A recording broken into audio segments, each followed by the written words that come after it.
just a bloke in a bar. What is up, ladies and gentlemen? Welcome to another episode of Bloke in a Bar, and what a weekend of footy. Huge Friday night, especially the Warriors versus the Panthers. Massive ramifications. Isaiah Yeo, injured, doesn't require surgery. He may be back for week one. So much to talk about in this week's episode. Don't forget as well, NordVPN Defence Player of the Week will be later in the show. But let's just get straight into it. Face a bit of music brought to you by Sportsbet. Give us a follow on the feed. And actually, if you go on to Sportsbet, you can actually see the preview show that I do with the boys and have been doing for a couple of years now. You can check out our previews there as well. But Hammy, how you going, mate? Very well, very well. Beautiful weekend. No footy to watch per se for me, for the Tigers. So it's always good when you don't play any footy and you go 3 spots up on the ladder. If we just do that every week, that'd be awesome. Maybe one for the NRL to look at next year. You're the people that they made the 2 points for a bye for. Yep. Thanks for those. And you don't have any buys left, so good luck catching us. Go Tigers. All right. Got out to the New South Wales Cup over the weekend, did you? No, Elliot went. Oh, Elliot went. How'd that go for him? Not great, I think. I think the Magpies were like 16, 12 up. And he said he took his daughter. She fell asleep at halftime, and so did the Tigers because they lost 48-16. So didn't concede 50 though, so we can still win the New South Wales Cup. So go Pies. All right, play some music. Here we go for this round. Round 23, getting to the business end now. Titans 8 defeated by Cowboys 30. Guru took the Cowboys 13 plus $2.95. Sharp. Very sharp stuff. Matty and Tommy a little bit too cute. Cowboys 1-12. Kempy and I had the Titans, so no points there. Warriors, big statement here. 28 defeat the Panthers 12. A lot of love for the Panthers for everyone except Tommy, who had the Warriors head-to-head for $2.55. It's not for everyone, boys. Content. Well, but they 13 plus them as well. Fucking crazy. Metcalf, unbelievable. We'll talk more about that a bit later. The second game was a great night of footy Friday night. Chooks 20 defeat the Dogs 18. Roo took the Doggies plus 8.5. Denon and Tommy took the Chookies 1-12 for $2.95. Okay. Walking around. Okay, getting warmed up now. 23 Kempy. Finns 40 defeat the Broncos 32. Lol after they led 24-0. Still a mathematical and highly likely chance to get a spoon the year after winning a comp. Great content. Hilarious. Honestly, the content that they're delivering this year is fucking unbelievable. Second to none. It is second to none. Great Really? content. Second to last as well. I never knew Madge was such a content guy. Sorry, second to last. I never knew Madge was such a content guy, I got to be honest. Neither. I thought he was just Prems, but he's a content guy as well. Yeah, Prems and spoons. The duality of man. Okay, getting ahead of yourself, mate. They're not winning the spoon. Yeah, well, you might. And that'll be your second one in what? I guess you would know. You would know what it feels like how too. the Broncos the best resource club in the comp. Sharing's But caring, like boys. when it comes to like the feeling of winning a spoon, you would know. So I should probably trust your You're instinct. closer to one than we are at the moment. So I trust your instinct.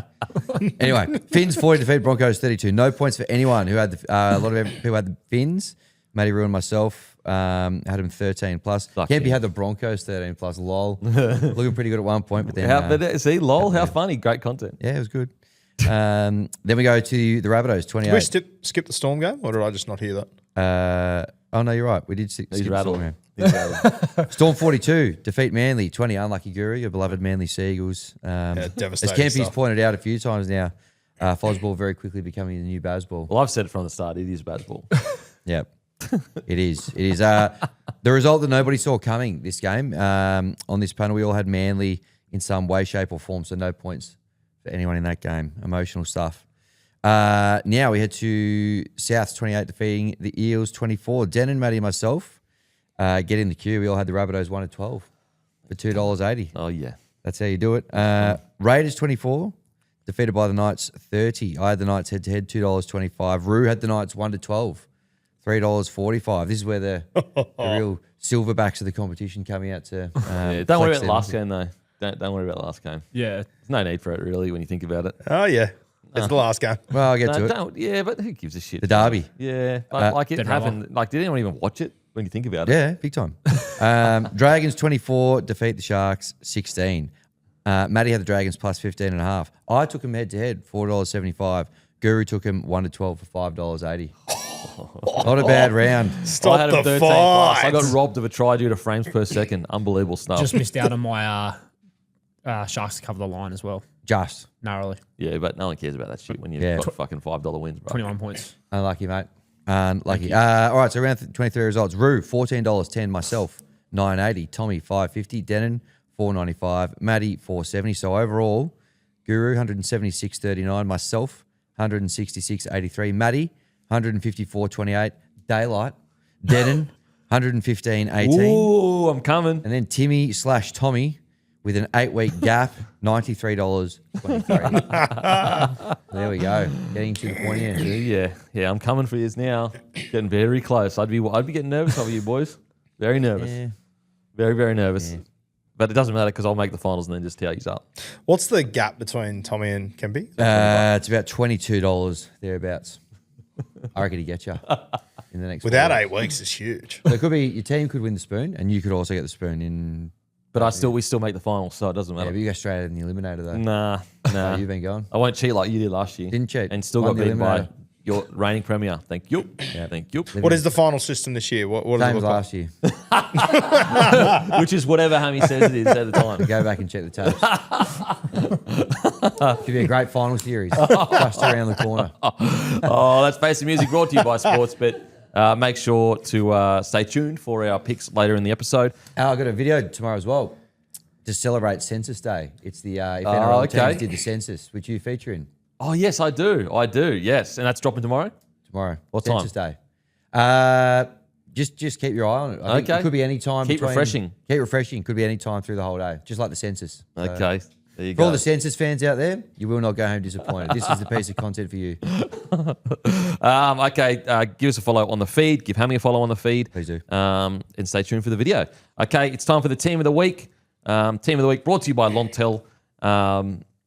Go to lontel.net.au/bloke and put your code in. Actually got someone message me yesterday, Joshua, and he was like, bro, I'm literally getting emails from, he's like, on Sunday, so his current deal was up, so he thought he'd leave to go to Lontel, and they were helping him on a Sunday to get it all linked up, literally on a Sunday. On top of that, they were sending emails later that Sunday, just out of the blue, to make sure that it was all working well, and he couldn't believe the customer service. So, guys, when I tell you it's the best, you trust me, you will not be disappointed. Lontel.net/bloke. I use it. Rue use it. Hello Sport use it. We'll never be going back, guys. Never been going back. Okay, the team of the week is the following. Just get it up. Apologies, people. It is Sua Fa'alongo at the back. It is Young and 2 on the wings. Lecker and Toya in the centres. Purdue at 6. Metcalf at 7. Keon at 8. Egan at 9. Taumalolo at 10. Lemuelu at 11. Heilum Luki at 12. Couchman at 13. Hayden Watson at 14. Keeley at 15. Cooper Clark at 16. And Max Plath at 17. That is the Lontel team of the week. And sign up. Even if you just go to that lontel.net/bloke and just sign up, that, trust me, that just doing that, they'll be able to contact you and you'll sort it all out. Takes you 2 seconds and it supports the show. Okay, let's get into the round 23 review, boys. The Cowboys defeat the Titans 30-8. 30-8. Look, the score suggests the Cowboys played really well. I actually didn't think they played anywhere near as well as they have played this season. However, I did think they were super gutsy. I felt like there were times where Titans were attacking their line set after set after set. Cowboys just dug in. Eventually, the momentum swung back. They also obviously had someone 10 in the bin. They had Purdue 10 in the bin, and they still managed to win 30-8. So, look, was it the best performance by them? Not necessarily, but was it a super gutsy, great response to the week before? Yes, it was. Rude. Let me open this by saying the first round of Indigenous round was fantastic. All the stuff we saw pre-game and everything, absolutely unreal. Jerseys were great. Got to say, though, this game, how fucking confusing. Yeah, I with thought the Jersey clash. Yeah. Mate, I was at a pub watching it from a distance on the TV. I had Braden Burns as a try scorer, and they kicked over to him, and I started cheering. I walked over to the TV. It was Dino Rima. It was the wrong side. Had no fucking idea. Yeah, they swapped colours for the night. I also thought, shout out to friend of the show, Winston Neville. He put up a really good point the other day. Like, the score bug in the corner should reflect the jersey colours, not the colours of the teams, if you know what I mean. Yeah, okay. Jeez, I think really it's a good thing to think about. It's really got to you. It has. Well, I'd like to think that I know rugby league pretty well. When I was watching on the TV the other night, I had no idea. We're trying to get new audiences in, all this sort of stuff. I think it's something that should be considered, personally. Okay. Did you figured it out though? You haven't come in to tell us how the Titans were clean. Big win. Yeah. No. I got there in the end, but I thought it was very confusing. I agree with you. I don't think the Cowboys were fantastic. Jeez, I thought the Titans were average though, boys. So bad. So bad. I can't believe that. Look, I understand. Look, I think it was a mistake not playing Ilias. I think just to throw Brimo in there didn't make any sense. However, I still don't think that excuses how clunky they were. Like, it was bizarre. We've said it the last few weeks, but as soon as you start to believe in the Titans, they just pull the rug out from under you. They were very disappointing. The Cowboys, though, I thought, despite the sin bin that you mentioned for Purdue, that individual try that he scored, that was an absolute cracker. There's only like a handful of guys that could have scored that in the game, and he's one of them. It's going to be interesting with Purdue because he's a different player to Scotty Drinkwater. So different. And I'm a little bit worried that people are just going to assume he has to play the Drinkwater role. I just hope Cowboys fans, and I think they will, but understand that he's going to be different. It's going to be good. Trust me, it's going to be good because he's a gun. Him in Broken Field is going to be second to none, but it's going to be very different. And I'm sure Peyton is aware of this. They're probably going to have to adjust how they play slightly because Drinkwater is everything in attack to them at the moment. And Drinkwater is a genuine one of one in our game. Like you can't replicate what he does. Purdue will have his own style. I think it'll be. I'm really excited to see this Cowboys side. What's going on? Brian Toto just signed with the Chiefs. Wow. Holy fuck. 00 what? Yeah, we'll get back to the Titans soon. Wow. 004? 005? Oh, who gives a shit? Who gives a shit? If it's 005, that's horny fucking as whatever. fuck. 00 goat on the wing. Wow. Oh my God. So they're going to go into 2028 with the goat winger on one wing and the goat try scorer on the other. That's fucking Holy mad. fuck. Their out of own end carries are going to be an absolute nightmare for teams. What?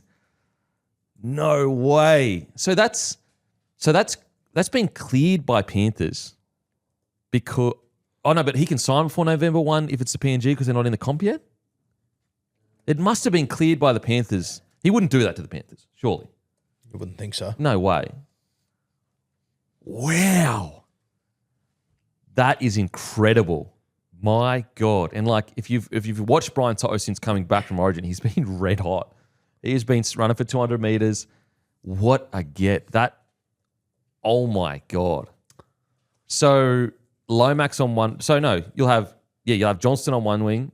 You have Tot on the other. That looks like Lomax either center or fullback.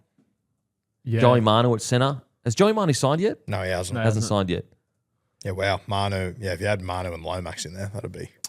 But the reason why it is relevant can be the The 00. Apologies. Yeah, sorry. He's 006 and they've had 007 ready. So I do feel like we're fucking closer to figuring out if that's just a bit of PR bullshit or if Nath Cleary's also joining them. Yeah. The main thing to focus on is, has the PR egg that they've laid hatched yet or not? Yes. Yes. Yeah, okay. Fucking hell, that is huge. That is huge. What a signing. I guess Panthers have basically said, thanks for everything, but we feel there's some young guys coming through that can fill that void. Are they, I mean, look, I don't want to be the one to doubt the Panthers. Like, they're unbelievable, but is it too soon to just say, we don't need you? And I know the immediate defense from Panthers fans will be, he's getting paid a mozza and that's why he left or whatever, but to be allowed to go this early, that's pretty crazy. Surely you fight to the death. Yeah. That's if you're the Panthers. That's rattled me because maybe about a month ago, 5 weeks ago, when there was speculation around his future, and he came out on his Insta and sort of made this big emotional video, and he was like, announcement tomorrow. And then it was it was a clothing collab or something. Clothing. And I sort of took that as he's playing on the fact that there's been speculation, but he's probably going to stay. Now that's me reading between the lines awfully, obviously. He didn't say that, but that's fucking really rattled me. Tell you what, if you're Peter Wallace, you've gone from getting the dream job to fucking tough task ahead. Wow. I mean, so he's what age is he now? 27, 28? Gee, that's a big call. 27. Still got plenty of footy left in him. Hurry up. How long's the deal? Do you know? What? There is keyboards banging away everywhere here. Tom's on his MySpace. Please. Bebo. Boys, what do you think? Is this a good call and not a good call from the Panthers to allow him to kind of... Because as I said, I know the immediate reaction from Panthers fans will be he just got offered such a big deal. But surely the Panthers fought to keep him. Surely. Yeah, I think they would have been keen to keep him. It always sort of felt like he was potentially on unders. What was the number we'd kind of heard about, 600 or something like that? I mean, there's only so much they can kind of pay to fit everyone in, but he's earned the right to go and, get his bread, really. Absolutely. He's done everything for those guys. He's played a lot of Origin footy and all that sort of stuff as well. So, yeah, did wonder whether, when Jerome went over there, I was like, I wonder how many of the old crew will kind of get back together. And this was, Brian To'o was always a name I kind of thought was towards the top of that list that would probably look to get over there. But, tell you what, they've pretty much got a New South Wales Origin backline at the You'd moment. hope that It's official.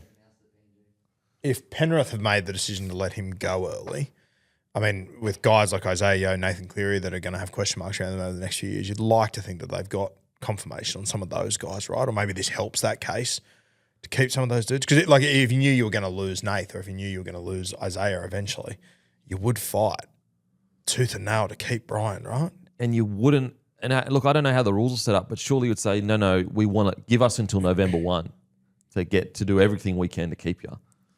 But it seems like, look, I know they're going to be Panthers fans that say, oh, Penrith, they respect him so much, they just wouldn't stand in his way. But Penrith are out winning comps. If he is now, I'm not saying that they are just not offering him anything and they're forcing him out at all.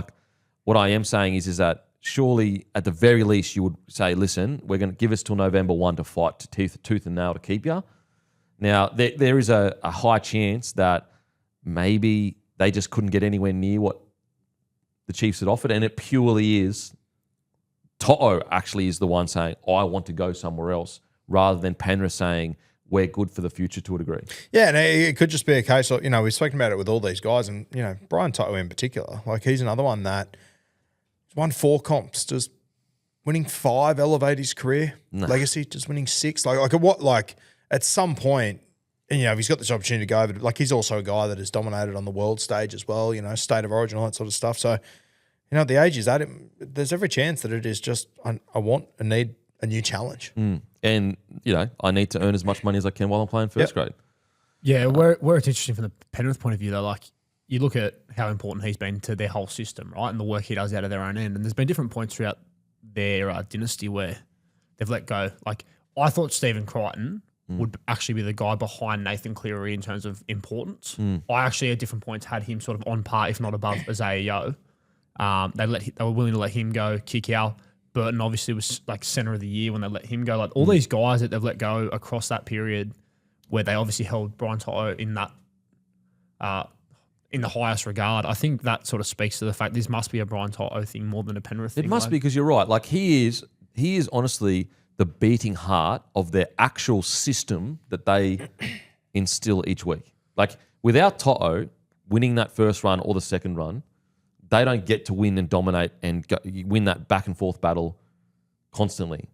Yeah. So, you'd have to think that this is To'o deciding, you know what, thanks for everything, I appreciate it, but I've got an incredible offer over here that's essentially double what you can offer. Yeah. Because, although there are other wingers right now, Jenkins is actually running for, quite a lot of meters, but I still don't know any other winger currently playing that can consistently do what To'o does, other than maybe Marju currently, but he's only been doing it consistently, really, for this year. Now, he's had other years where he's been good, but it's like this. It's like this.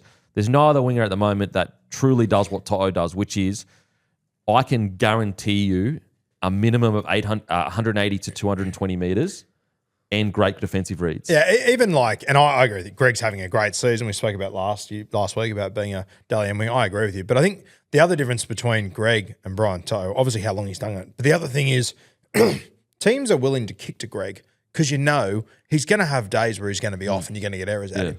No one kicks the fucking ball to Brian To'o. He doesn't get any cheap kick return meters whatsoever, which is why Tom Jenkins is getting so many run meters as well, because he gets all the he gets the end of every set, he gets 15, 20 meters returning the football. Yeah.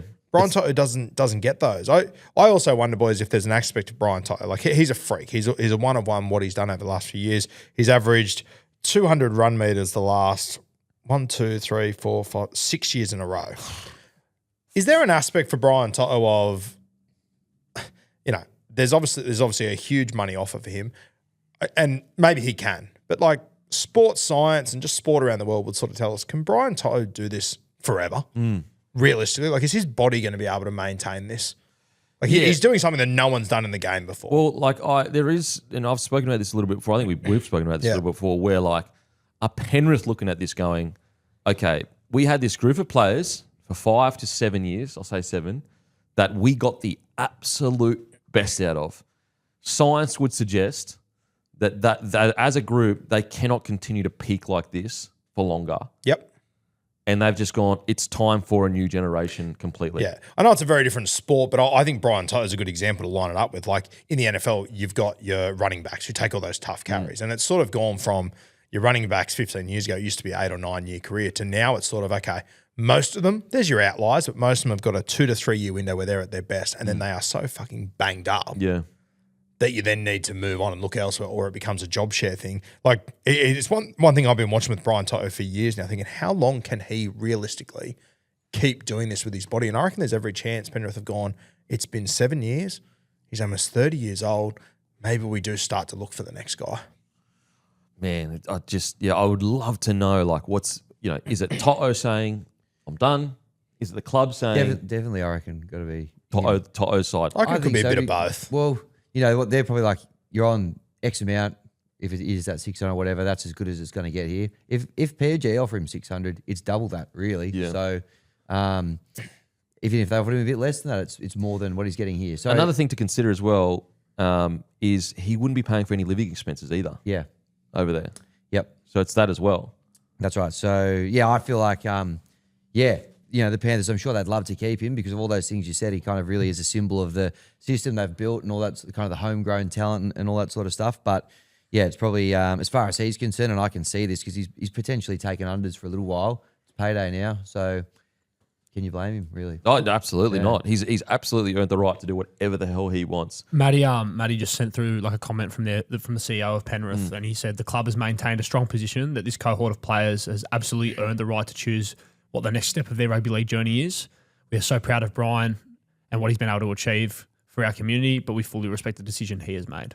See, like, I love the sentiment of that. These guys are ruthless winners. Then, like, I don't think they're sitting there. Like, if they truly thought that this current group was going to continue to win them comps for the next 5 years, I don't think they'd be like, oh, it's all right. See you later, boys. You've earned the right to go out and do what I think front-facing they would, but that tells me that it's probably his decision. I don't think like when you're losing these other guys and there's like, even like you mentioned Yo before, we were talking last week about how it makes it even weirder that they haven't, and obviously weird timing, you're injured on the weekend, but like they hadn't even really pushed for talks with him yet, as you were saying. So you genuinely believe that they are saying, okay, we respect you so much that we're totally okay with you leaving and we're not even going to fight. No. Not at all. I think they've just put out a statement to make it look nice and finish. I think they would have done everything they could to keep Brian, because I think what you're saying about the meters and how long can you do it for, that's physically 100% true. But at the same time, I don't think they can afford to just lose him. But I don't think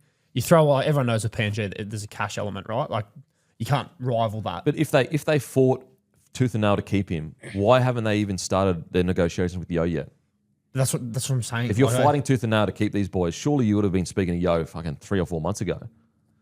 Yeah, I know. That's what makes it weird. Like I don't think that all of them moving on would make a lot of sense. Like it seemed to me, and that's what I was saying before, a couple of years ago, it looked like they made a decision. I thought they would just throw the kitchen sink to keep Crichton. But they obviously sat down and said, right, well, we need Brian's meters out of our own end. And in terms of what we can give him versus what we would need to give Crichton, that makes the most sense, and that's most important to our system. So they've obviously I would say, first of all, I want to say they've nailed everything they've done so far. So, for example, allowing Burton to go, Kikau to go, Critter to go, even Fish and Luai. I know they haven't won a comp yet, but they're still, premiership favourites. But they didn't fight tooth and nail for those players. No. So they do have a history of identifying what their best path forward is and parting ways with players. Yeah, whatever it is, I think both are probably going to end up winners, because I can't doubt what the Panthers are doing because of what they've achieved and what they've done.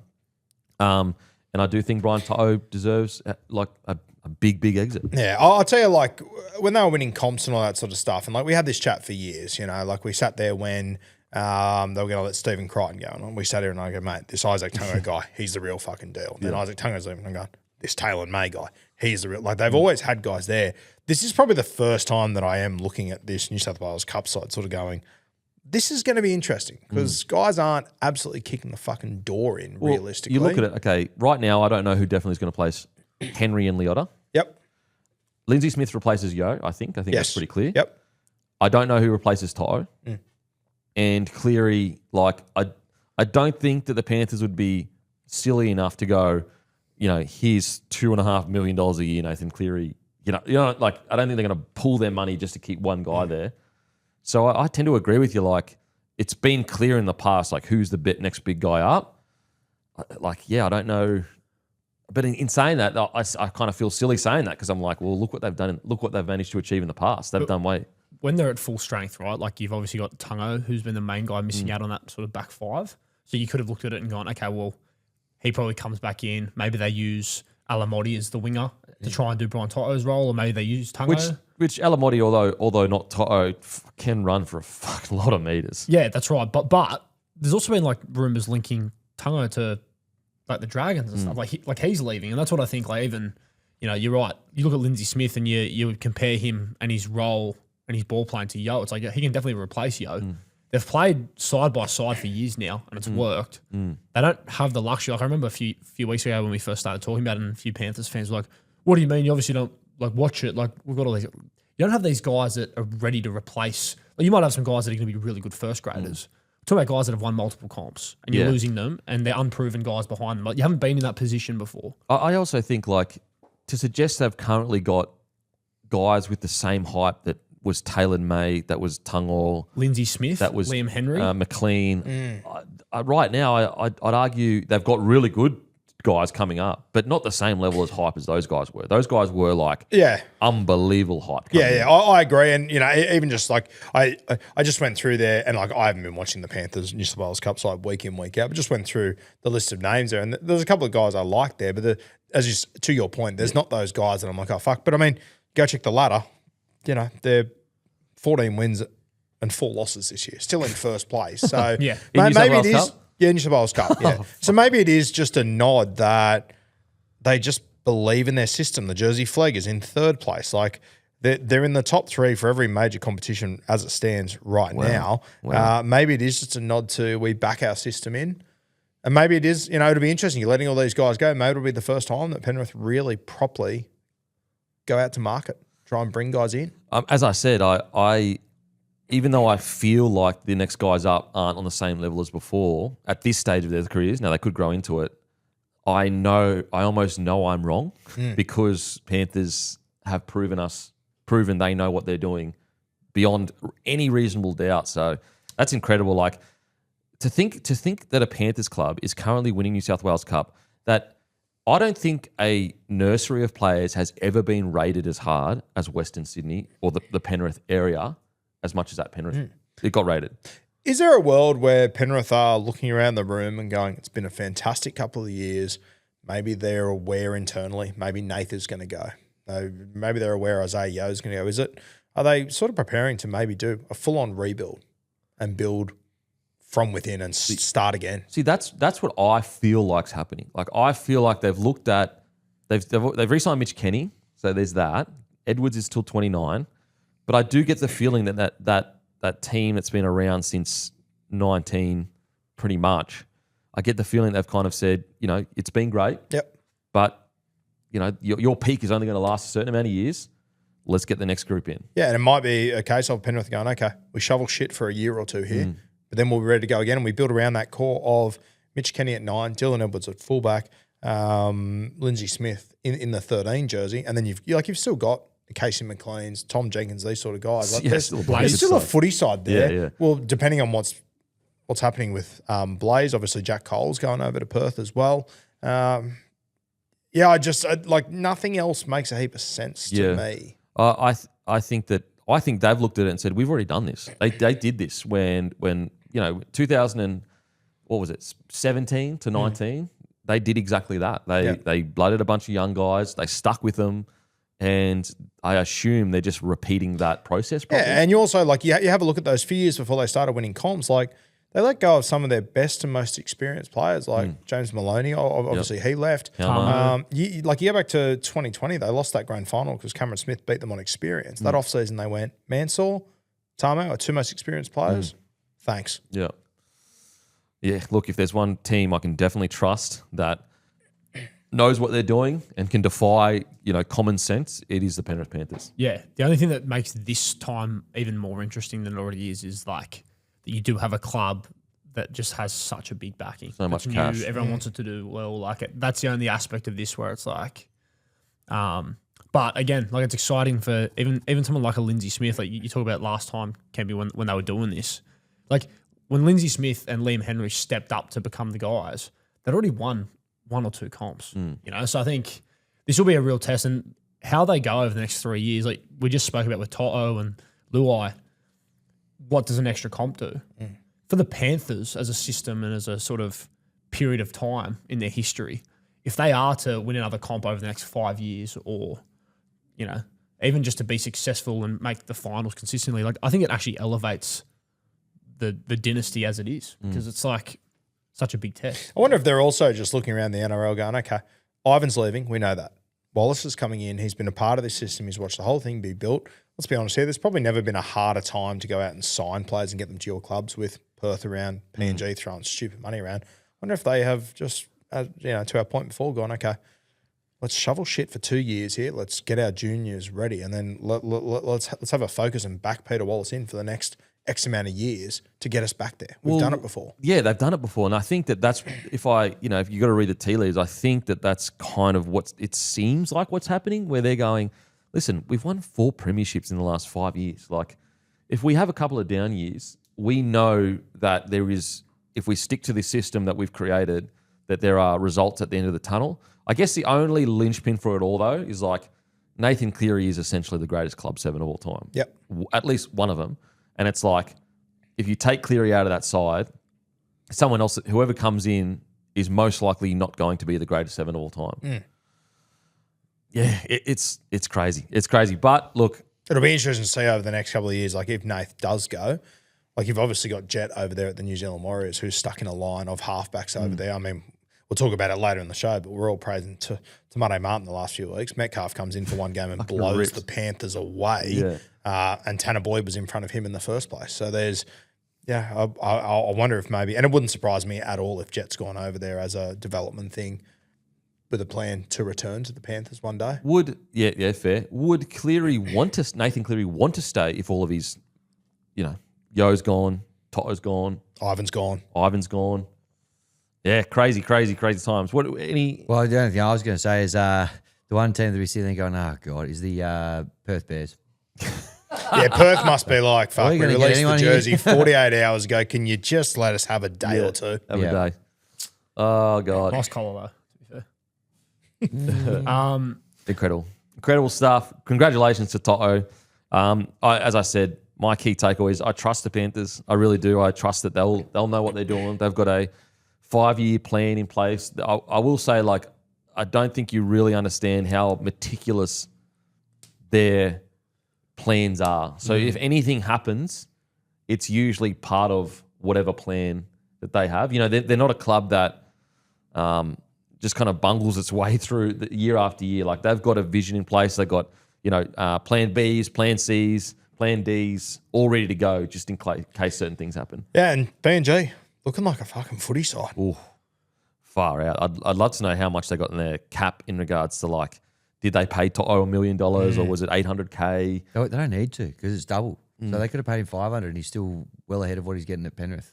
Yeah. Can I throw one more thing at you guys? And the third parties as well. Nathan Cleary. We've spoken about what he might do and how at the front of that is like he's such a competitor and the idea of a challenge. All these blokes leaving, right? And like to me, it's like the Chiefs would be appealing to him. Go with the boys, do it somewhere else. Does the Panthers become more appealing for him in terms of staying now if all these guys jump ship? Like if they do lose Yo, they've lost Tyler now. If all these guys leave, I think 4 left, comps is so much that it's like, what else could he like? That's what I'm saying. And that was the narrative. Does that shift at all if Leota ends up leaving and essentially? But is anyone really sitting here saying Nathan Cleary couldn't do it with another No, they're generation? not. But just in terms of like as a one club guy, Like that would mean he plays out his career one club. If he then wins a couple more on his own, like not that he hasn't already won. Surely he'd be convinced. Like if like what feels weird is like I feel like if Cleary was staying, they'd already be negotiating with Yo to stay because they're such a duo. Yeah, I see what you're saying. Like, you know, does it motivate him to go, I can do it with a whole different team? With Jet potentially, like with what you were But throwing Ivan's up before. not going to be there, though. Ivan won't be there, but like Jet's going to want to play NRL at some point, right? Like that's the goal. But surely you re-sign Ivan so Ivan can coach both his sons then. Yeah, but it That sounds was like the plan. Ivan's just like he's done. You know what I mean? So I just think I wonder if the appeal of potentially if he was to do it with his brother, playing the halves, because I was starting to really think he probably won't stay at Penrith just based on having Mary over there and stuff. I reckon it could become more appealing all of a sudden in terms of the challenge aspect of it. But yeah, we'll see. We'll see. As I said, what I do know is Panthers, they would have some crazy plan already plotted. And the insane thing is their reserve grade is already the best in the comp currently. So it's like they could lose 5 players and they still have the best reserve grade in the comp. I'll tell you, I don't know, you got odds there, Hammy or whatever, but the premiership for next year, like it's going to be the last hurrah for this Penrith side. Like Crazy. Fuck, you got the Warriors, Roosters, these sort of teams that are Broncos. sniffing around next year. Broncos sure. Back-to-back spoons. Definitely not Tigers, that's for sure. Like with Back-to-back Melbourne, spoons would be pretty embarrassing. Especially with new teams coming in, you could be stuck there for a while. with the Melbourne Storm out of the picture and with Isaiah Yeo with an injury, like this is the year for a Sharkies, Roosters, one of these sides to try and win it because next year I think it's going to be fucking tough to get close to Penrith If when they they've stay got that injury-free. sort of inspiration. Yeah, they stay injury-free, it's going to be very tough. Yeah, Yeah. we have had a market up the called The Last Dance for Shock me. Ivan Cleary's last one. So it'll be for them to win the comp this year and next year. It's down at the moment. I'm sure that'll go up a bit later today. It's about 11 It's probably bucks, getting hammered, that's why it's down. probably. $11 to win both of them. Yep. That's what it was. He's that short. So check it out. It'll probably go back up later today. Okay, that's incredible. Congratulations, Toto. As I said, Panthers, they'll know what they're doing. They'll know what they're doing. They got something up their sleeve, there's no doubt. Like, think about this Panthers administration with a bunch of cash in the transfer market, just fucking nailing signings. They will nail it. So very exciting times. Just credit to Chammy as well, what he's doing over there. Like when we started talking about this a few months ago, you're going, who the fuck would want to go to Perth? Would want to go to PNG. Turns out everyone wants to go to fucking He's PNG. nailed it. He's nailed it. He's killing absolutely it. killing it. Absolutely And he's just killing got all the right hype guys to build it up perfectly. it. Mate, yeah. Rugby league, greatest game of all. Greatest game of all. Alrighty, back to the Cowboys v the Titans. Cowboys v the Titans. Apologies for the detour. Yeah, I guess as I said, gutsy win. Exactly, not exactly, but as in like you couldn't knock how they responded to the massive loss against the Roosters. In regards to individual performances, boys, we already spoke about Purdue, but I thought Taumalolo once again has just been phenomenal, and I just think that he's resurgent. I've got to be honest, I just thought watching him over the last couple of years that how can his body get back to that space? Like how it almost seems like he's at a certain age where that doesn't happen, but I'm not saying he's in career best form because he's not. His career best form is like out of this world. But I'd argue form-wise, he's a top-tier front rower this year so far. I think if you take out the outlier years of Taumalolo being the best forward we've ever seen, essentially. Yeah. Like, it's crazy. Like, when you look at that 10-year deal, I remember sitting here like 18 months ago, 2 years ago with you, and I was sort of going, yeah, I think the last few years of this 10-year deal is going to be pretty grim. Yeah. If anything, it was sort of like year 6 and 7 were a bit down. Yeah. And now he's back to playing great footy. Hit me with a 6-7. Oh, my God. Fucking hell. Grow up, guys. Kids, seriously. He said it. Have some self-respect. Top 6, who was 7? But Yeah, I think with Taumalolo, like, I just didn't think his body could turn around. Like, I thought that his body had broken down so much that he couldn't turn around. But do you agree that he's probably performed like a top-tier front rower this year, so you could say it is worth $1 million? Yeah, I think so. Yeah. I don't know if what he's doing is worth $1 million, but it's very close to it. Relatively speaking to, like, who's on the market, who you could get. And let's say you're a Cowboys that's desperate for a front rower, like, and you're arguing, like, is that $1 million well spent compared? Like, everyone has to spend $1 million on a front rower if you want to be a serious team. I'd argue it is at this stage. I'd argue he's only really had I'll say 2 down years. Because actually, if you go back to and 22, I think. I think he was red hot 22. I mean, I guess the counter to that as well is that, other teams that are spending $1 million in front row forwards, they are getting, like your Keons who can play 80 minutes, playing 70 minutes, Payne Haas doing similar, and these other guys in the game, like obviously Corey Horsburgh's not $1 million guy, but he can play you 70 minutes and whatnot. Like you are, Tamalolo, you're getting, like he hasn't played more than 50 minutes in the last 8 weeks or so, but the output's been good in those minutes. Yeah. That's what you need. Yeah. His resurgence has been absolutely incredible. And, I think if you've been watching for the last few years, you kind of forget that we're talking about one of the greatest forwards of all time. And I'd go as far as say, if he is your greatest forward of all time, I think that's a reasonable take. I really do. And I think maybe it is the key this year. And I don't have his other minutes in front of me from previous seasons, but he hasn't played more than 50 minutes in a game this year. Maybe that's the key. Yeah, potentially, because he's been outstanding. I think his partner as well in crime is probably not getting enough credit. Is Thomas McKaylee. Oh yeah, former Tigers legend. He's been great this year. Well, he's the 1-2 punch that they've delivered. Like, let's say Thomas McKaylee came to the club on $400K. Let's say Tamalolo's on $1 million. Like, if you're splitting up their workload and saying, like, this is our $1.2 million-ish front rower that another club has that plays 80 minutes, it's been worth it. Because I think McKaylee, sometimes he comes on and takes it to another level, especially with his offload as well. I think he's been an unsung hero for him. Yeah, he's been great this year. Big bit of gear, huge rig. He's been thereabouts for the Cowboys for a while. Captained them a few times earlier in the year in the preseason. So it's good to see him there's always been a lot of potential there, a lot of talent there from Tom McKaylee, but this has easily been his best on-field year. For sure. I thought Lukey was unreal in this game. Ooh. So damaging. Origin next year, I think. I'd be surprised if he doesn't play Origin. Did he end up playing this year or didn't? Did he? No, I don't think so. Yeah, I think he's destined to play Origin. Next year, he's another one that Samoa, I believe. Lukey plays Samoa. for. Yes, another huge win for them there.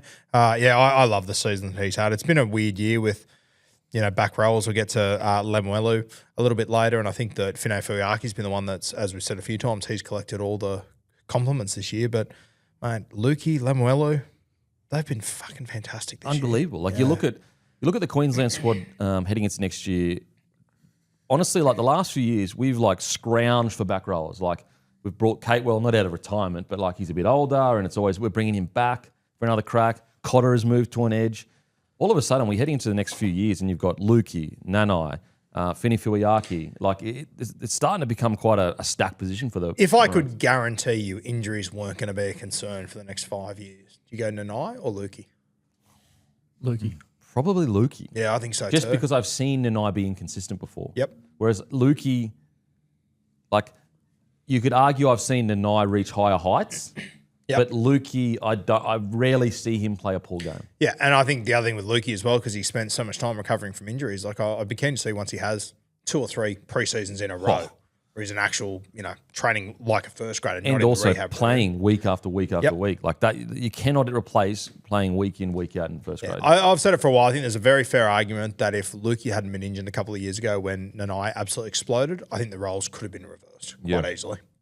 You look at his stats, like he's had 12 line breaks, 10 tries this year. He's played 21 games, which I'd assume that's the most he's played in a season so far. His tackle efficiency on an edge is 94.8%, which is outstanding. Average meters over 100. Yeah, been an incredible year. So, look, wasn't the prettiest game, but the Cowboys bounced back. Titans, look, there's not much to talk about other than super disappointing. Big mistake from Hano. I don't think he should have played Bremo in the halves. I think he should have given Ilias a chance. And he started Verrills and brought Pascal off the bench. Yeah. Is he managing minutes, do you think? Yeah, I don't know. Weird, because Pascal's been killing it. So I would have thought walk-up start, but... Did this a couple of weeks ago. I think he took him off after about the 30th minute and he put Sammy Verrills on. I think he is managing minutes, I would say. His first year as well. Yeah. So I can understand that one, even though I think Pascal is absolutely their best night at the club right now. But really disappointing. Really disappointing. But anything on the Titans, mate? Not too much. So I think the only one that worth noting that, I think next year they are really going to miss Phil Sami. Oh, mate. He just gets sort of the forgotten man in this Dragons signing spree, but he's going to be an outstanding get for them. Yeah, I agree, mate. 243 metres, and he's doing it week in, week out. Anything on the Titans for you, mate? No, nothing on the Titans. I was going to take you guys down a rabbit hole with the Cows, but obviously Toto signed with the Chiefs. So I'll just say it as a statement. I think Braden Burns, we spoke about wingers of the year last year. I think there's guys that'll pip him. He's way closer than I ever thought he'd be. Ran Mate, for he's been 259 freaking metres. unbelievable. Yeah. Can I blow your 100 mind? post contact as well? Hey? 100 post contact. 100 as post well. contact, yeah. Yep. Can I blow your mind on something? You know, I've been a huge Braden Burns fan for years. I've recently found out he's a long distance relation to me. No. Yeah. fucking Can you way. fucking believe that? Oh, Guru Burns. Very long, Mr. Burns. incredibly long story short, which you Montgomery. guys know. We essentially found out about 8 weeks ago that we have some long lost family via this ancestry.com thing, and they are related to Braden Burns. Wow. Wow. Guru good's down that? the- Guru on the sting. Burns. I've been Flying. taking care of family members this whole time. Oh, my God. You'll be running the nuclear power plant in no time. You can listen. How I edit that. That's my cousin. You can say that now. Hopefully Burnsy's tuning in because this will be news to him today as well. That's crazy. That is crazy. See you at Christmas. Yeah, Titans, other little things. Even though I thought Kinney didn't get enough ball, and that's not his fault, still, when I watch him, just that ball playing, he's just got to find a way to work on that. His ball running is essentially top tier. Not essentially, it is top tier. It's as good as the best in the competition. But just some of that ball playing, I hope heading to next preseason, Hannay spends very, very, a lot of training sessions just working on that ball playing. Outside of that, I thought Tino was outstanding. I think Tino's been phenomenal for the last month for him. But yeah, really disappointing week for the Titans. Okay, let's get to the next game.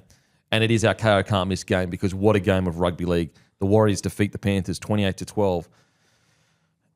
The Warriors are the real deal.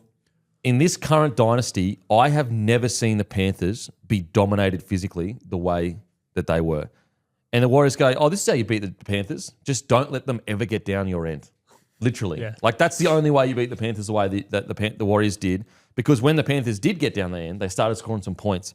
They physically absolutely dominated the Panthers. And it's been this kind of myth that we've kind of whispered of like, wow, if there is one forward pack that could take it to the Panthers, it's the Warriors because on paper they're big, they're powerful, and you could argue on paper they're better than the Panthers.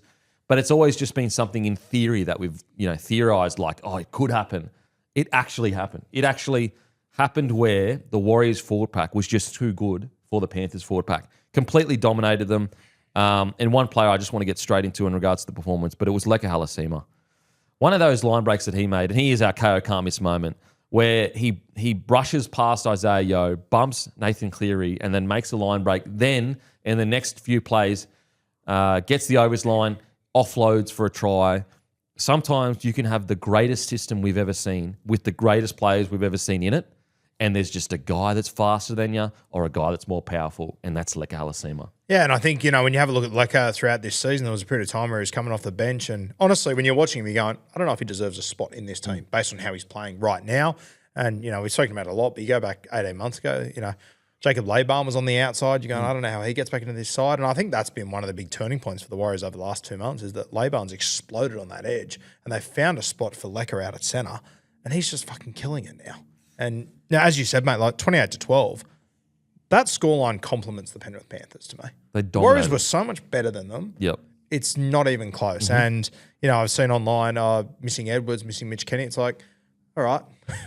Warriors are down to their third choice halfback at this point. Granted, he was their first choice last year. Missing Jackson Ford, missing RTS. Yep. Missing Tomato Martin. Like, what are we talking about here? They're missing players too. I'm Munga. not hearing any excuses. The Warriors, they were brilliant. They deserve all their flowers for this performance. And yeah, geez, I feel sorry for Tomato Martin because What do you do? So he's out for 2 weeks. If Metcalf continues to play like this, unfortunately, I think you just got to stick with him. You can't change it. You can't Couldn't because possibly he was change it. electric. Now, obviously, the big question is he's got to keep playing like this.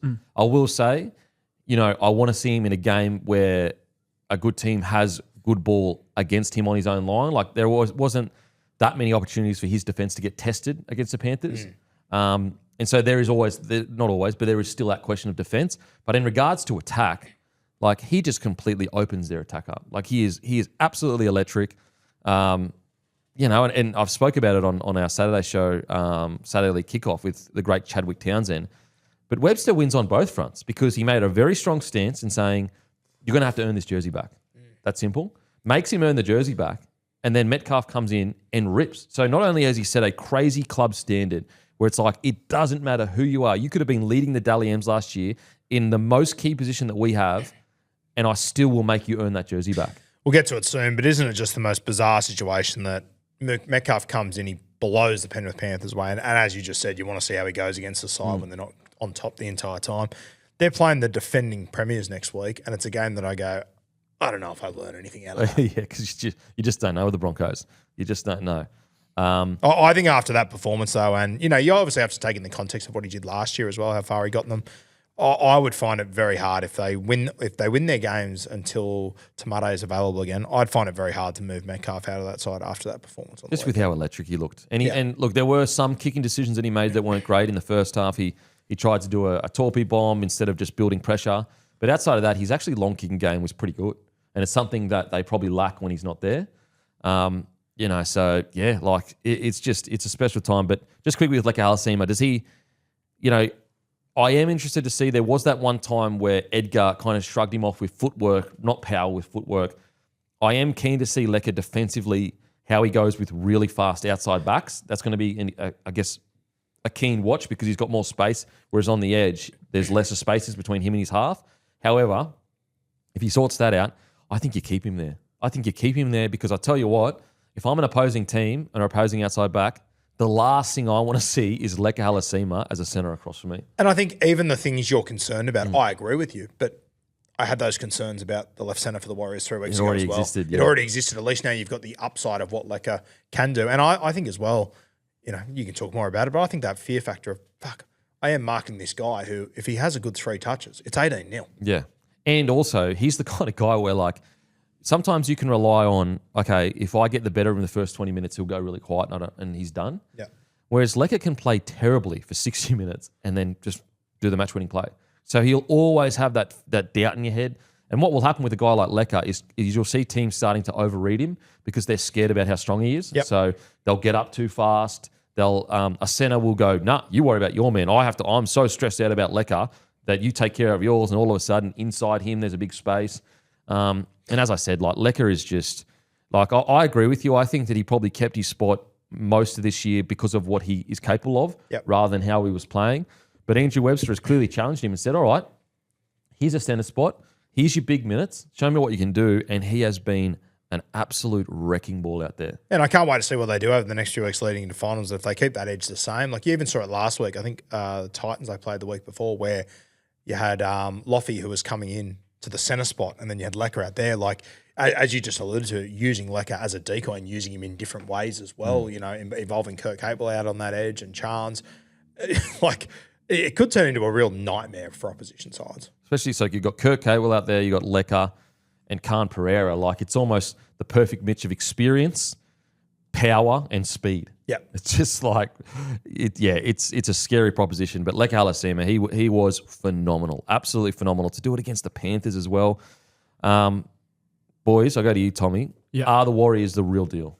Yeah, I think they definitely proved that on the weekend. And I think, even Leka's a really good example of, there was that weird period where he was sort of having to come off the bench. He wasn't getting a heap of minutes. And I think because you got Capewell there, you got Laban. Like we often talk about the example of Olakau'atu and how he's so big and so freakish, and yet he's done a lot of the work to develop his game anyway, and he hasn't relied on that. And I think we've seen Leka shift into that, and he's starting to shift into that towards the back end of this year where you're seeing him really work on that. So I think it could be really exciting, whether he ends up being a back rower long term or if he starts to do that at centre. You can see that he's starting to try and involve himself more and be more active.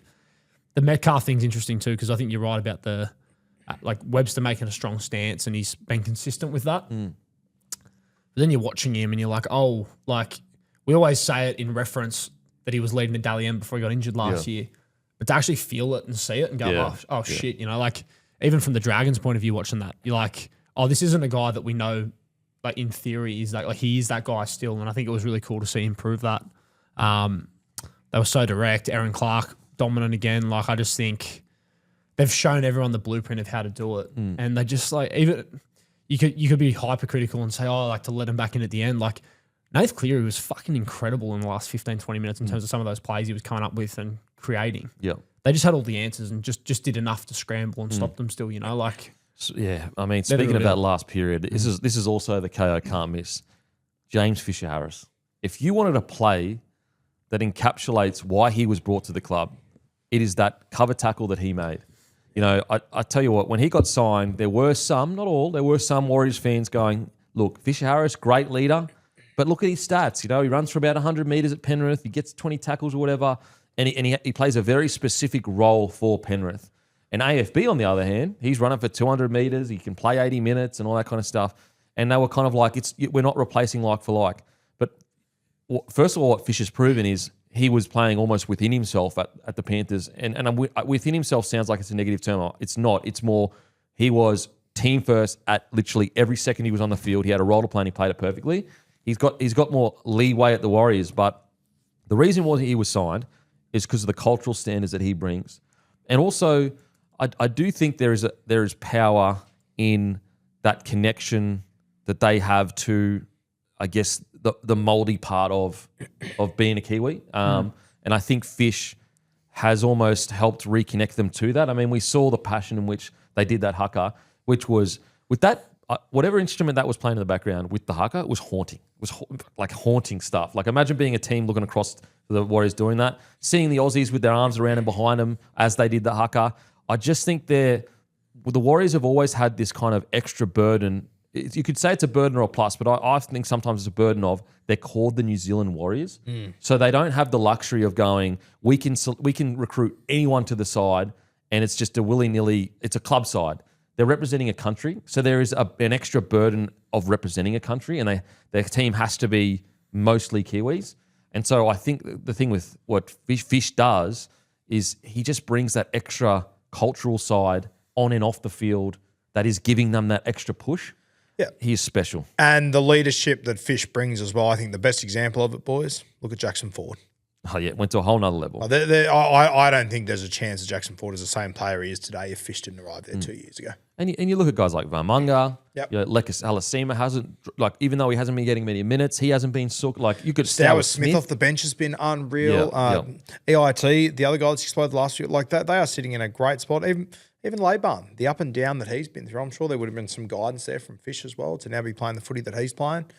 They're in a great spot, the New Zealand Warriors. And yeah, I just want to echo what you said. That what happened pre-game there, I tipped Penrith all week. I sat there and watched that and went, oh, fuck. Yeah, how are they losing? They're in the best jerseys I've ever seen in my life. And you got Fish and Aaron Clark doing the haka out the front there. And you're just going, oh, okay, they're not losing this game. I know we've said it before, but, mate, if you are the Gold Coast Titans watching Aaron Clark now when you had him in the building for 5 seasons, tried to turn him into a hooker and whatnot, you must just be going, fuck, we've had some bad ones, but this one might be the toughest one to watch because, my God, they could do with that. He's They just got so two good. players at the Warriors that they try to turn into hookers. With Tanner Boyd as well. Yeah. Oh, that's true. Yes, yeah. true. Yeah, they had a strange relationship with number 7s. The number 9 role and also number 7 role. But he is just flying, Aaron Clark. He looks so good. I think that, when you talk about the importance of Isaiah Yeo to the Panthers side, obviously, like, Aaron Clark's not that far behind when it comes to what they do at the Warriors. I think he's just, like, I think from a tactical point of view, he's so important, but I think he also brings that cultural and spiritual side to them as well that's so important. Yeah, I'm one with you. And I just... You can't deny that that's a part of who they are as a club. Yep. At least when I went there, it's a part of who they are as a club. And when you've got guys like Fish, Aaron Clark, and the rest of the boys being able to connect the group to it, it does special things, and we saw it. We saw it. There's a reason they played like that with that jersey on. There's a reason. Yeah, it can be. You also said before about, dominating the Panthers so much. The only side I think of that I'm like, they actually mixed it with the Panthers was that Eels side in 22. But it used to be like, they can disrupt them and they can mix with them. Like, Warriors made almost 10 more metres per set. They had 624 post-contact metres as a side. Panthers had 463. Like, I actually can't think of even a side like that Eels team, and they had a fair few wins over them in that period. Never watched a game of theirs and went, fuck, they've Even the Broncos forward pack that had Flegler, Carrigan, Haas, Capewell, and Ricky in it didn't dominate the Panthers. They took it to them, and that's the language we would have used talking about. You know what I mean? Like, yeah, so dominant. What do you think of the Warriors' performance, man? Yeah, they were very good. Really went to another gear. I thought they were going to give them a good shake, but to 13 plus the Panthers over there. Big statement from the New Zealand Warriors. And yeah, I mean, you guys touched on it, but the fact that Luke Metcalf came in and it was like he hadn't missed a beat, really kind of picked up his Dally M leading form from the year before. Very tough selection headache now for Webby, but going to be tough to keep him out of there, given how well he kind of clicked and took him to another level. So, they've put themselves in the box seat to kind of, seriously give the competition a shake. They probably won't get 2 home finals. I think the other guys are, unless one of Penrith or the Roosters drops a few more games, but they'll definitely get 2 bites. Well, I was about to say, I think that's the beauty of this. They've beaten the Penrith Panthers, which they gained those 2 points, which no one expected them to do. They've now pissed off the Penrith Panthers. They play the Roosters this week. Like, if Penrith win that game, that'll put the Warriors, they will go ahead of the Sydney Roosters on differential there if they win this weekend as well. So I think that's the other thing it opens up as well, that you collect those 2 points that not many teams do against the Penrith Panthers. That, I reckon there's every chance we're going to look back in a few weeks' time with them at a home final week 1 and go, that was where they got that home final. Yeah, maybe. The crowd stood and delivered against Penrith. I tell you what, 2 home finals, that would be, you'd be shocked if they don't make a prelim. Shocked. Oh, you'd be bitterly disappointed. Yeah. Super exciting times. It's also on the flip side of that for your Roosters. If they're the team that has to go to New Zealand week 1, if you get done there, fuck, it's a tough trip coming back after that. Oh, Yeah, it's a big swing. especially the Huge physicality swing, of the game yeah. as well. Just quickly on that, honestly, the worst forward pass I've ever seen in my life. The worst forward pass I've ever seen in my life. How? Roo, tell me how you missed that. You reckon it's the worst one? I reckon it's There's the been worst some one. bad ones. He was standing 3 meters ahead of him, and there was a line where he was. I still always go back to that Reece Walsh one from a couple of years ago. Got away with. Remember that one Suncorp was down the right edge. With the Warriors I think it was the Warriors. Yeah, it was that. Yeah, in a prelim too. it was a prelim. Fuck. We would have beaten him by 20 anyway, so it doesn't matter. But yes, shocker. Yeah, Barry Crocker. Genuine, like some of the worst I've ever it's seen. alarming when we're in areas of when you say worst forward pass of all time. I'm like, which one? Yeah. No, I just can't believe that he missed that. So look, great stuff from the Warriors. They're the real deal, and I think that they're also a heavyweight club. I know that you've got to win a comp to be considered a heavyweight club, but when you look at the depth that these guys are bringing, when you look at the wave of momentum rugby league is having in New Zealand, like they have to fight with the All Blacks for the best talent in the country. There's a world where instead of only 10 out of 100 union players coming to union, maybe it's 30, maybe it's 40. And then all of a sudden, you're looking at this New Zealand Warriors side going, holy shit, how do you beat them? Of the top 8, it's the best story, right? If they win, it's the best narrative. Like it has to be. Like the Dolphins, maybe. Dolphins new or club, them. but Dolphins or them. the I'd Warriors say. have waited so long. Yeah. They've- Yep. And you look at the injuries they've had this year. Even you look back 3 or 4 years ago and they were playing great footy. They were in the top 4. You're going, the Warriors are building something. All off the back of SJ. He's since retired. AFB. They've rebuilt. Tohu Harris. Yeah. It's crazy. It is insane. wild. They look better than, Tommy, Yes. the Panthers, where do they go wrong?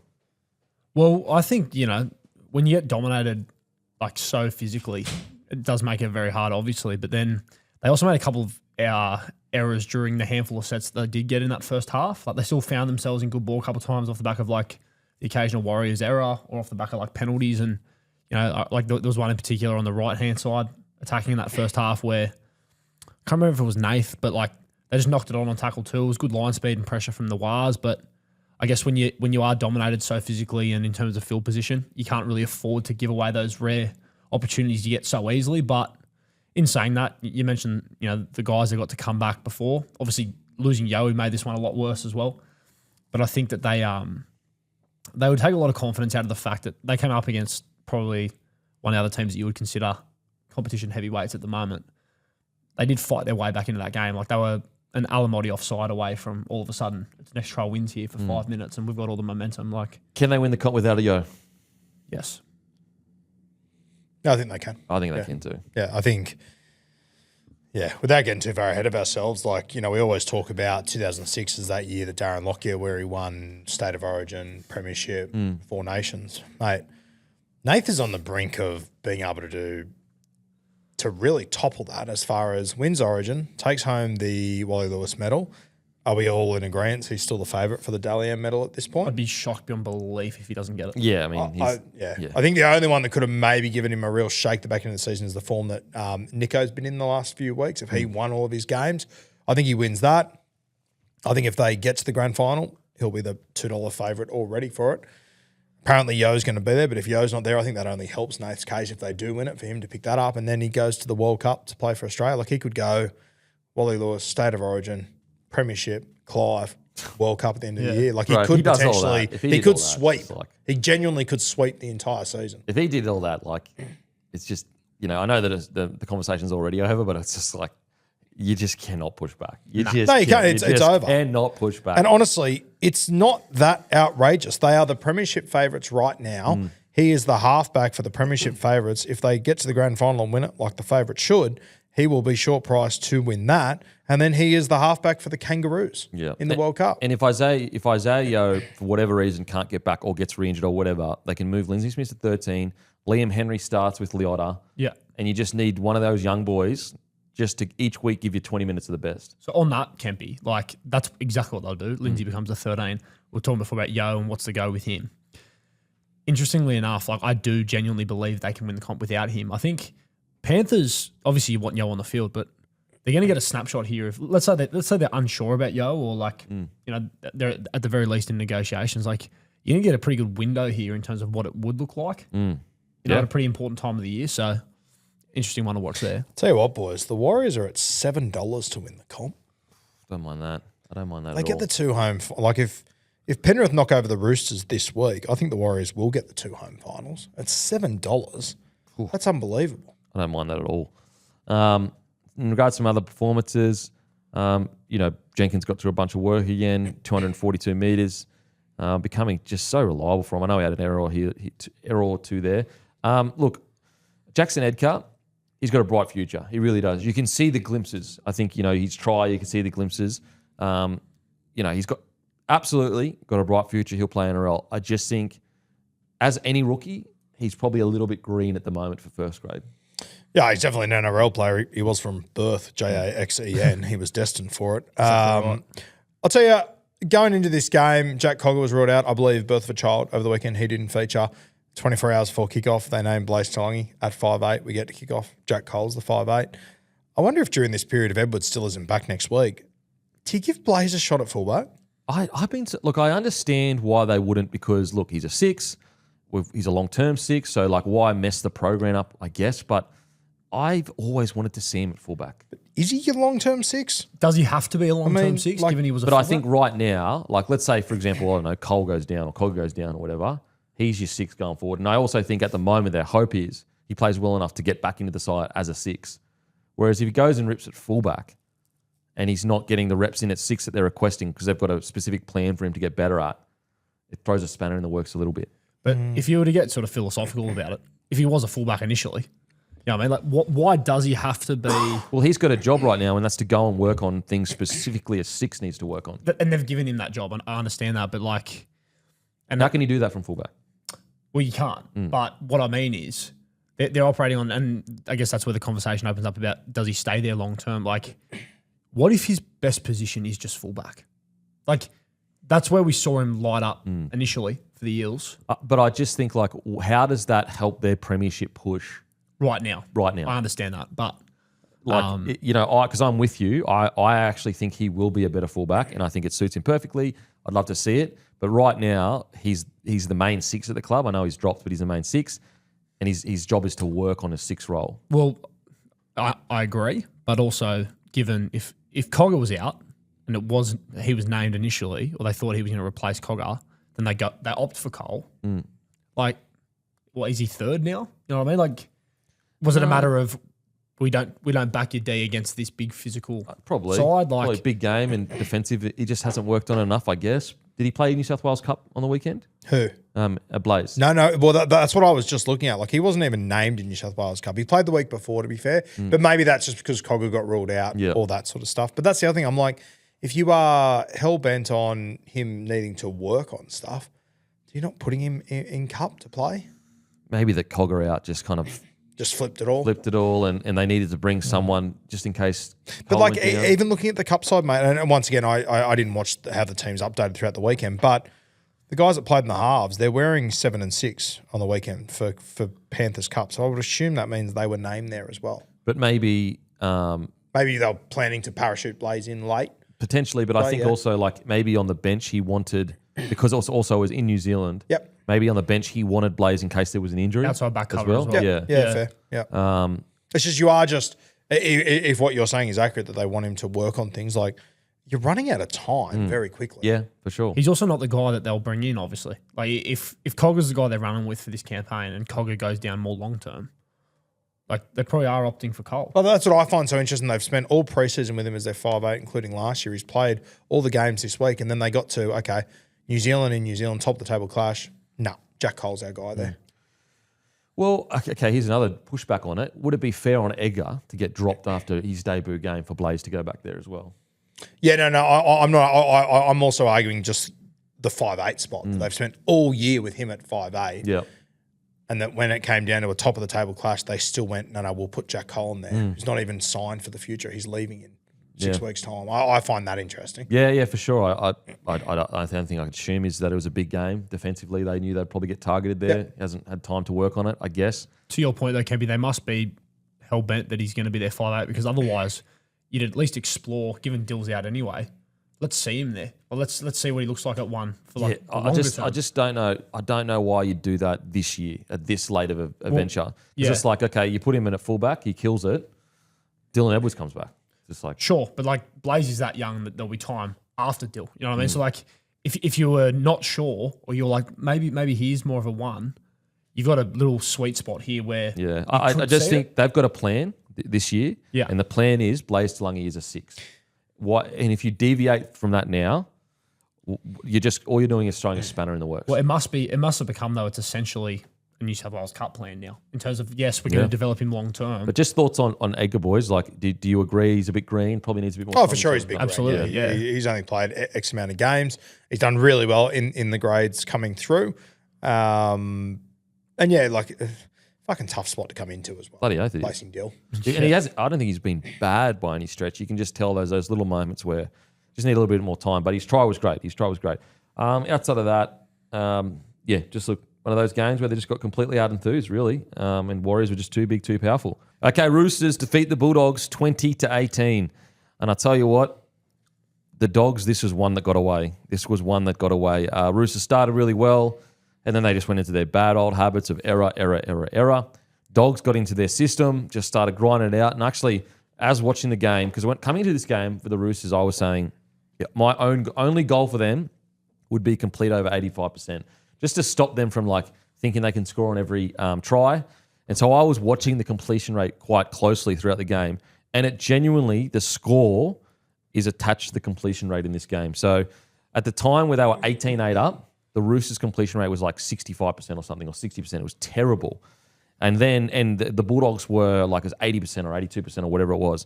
And then by the time the game had finished, the Roosters were back up to, I think, 80, and the Dogs were down to 60. And so it truly was, the Bulldogs got into a position. They played so well for essentially 60 minutes. And what I liked about the Bulldogs' performance was they you could tell they understood that first 20 minutes was almost impossible to win against the Roosters pack that's just too big and too powerful.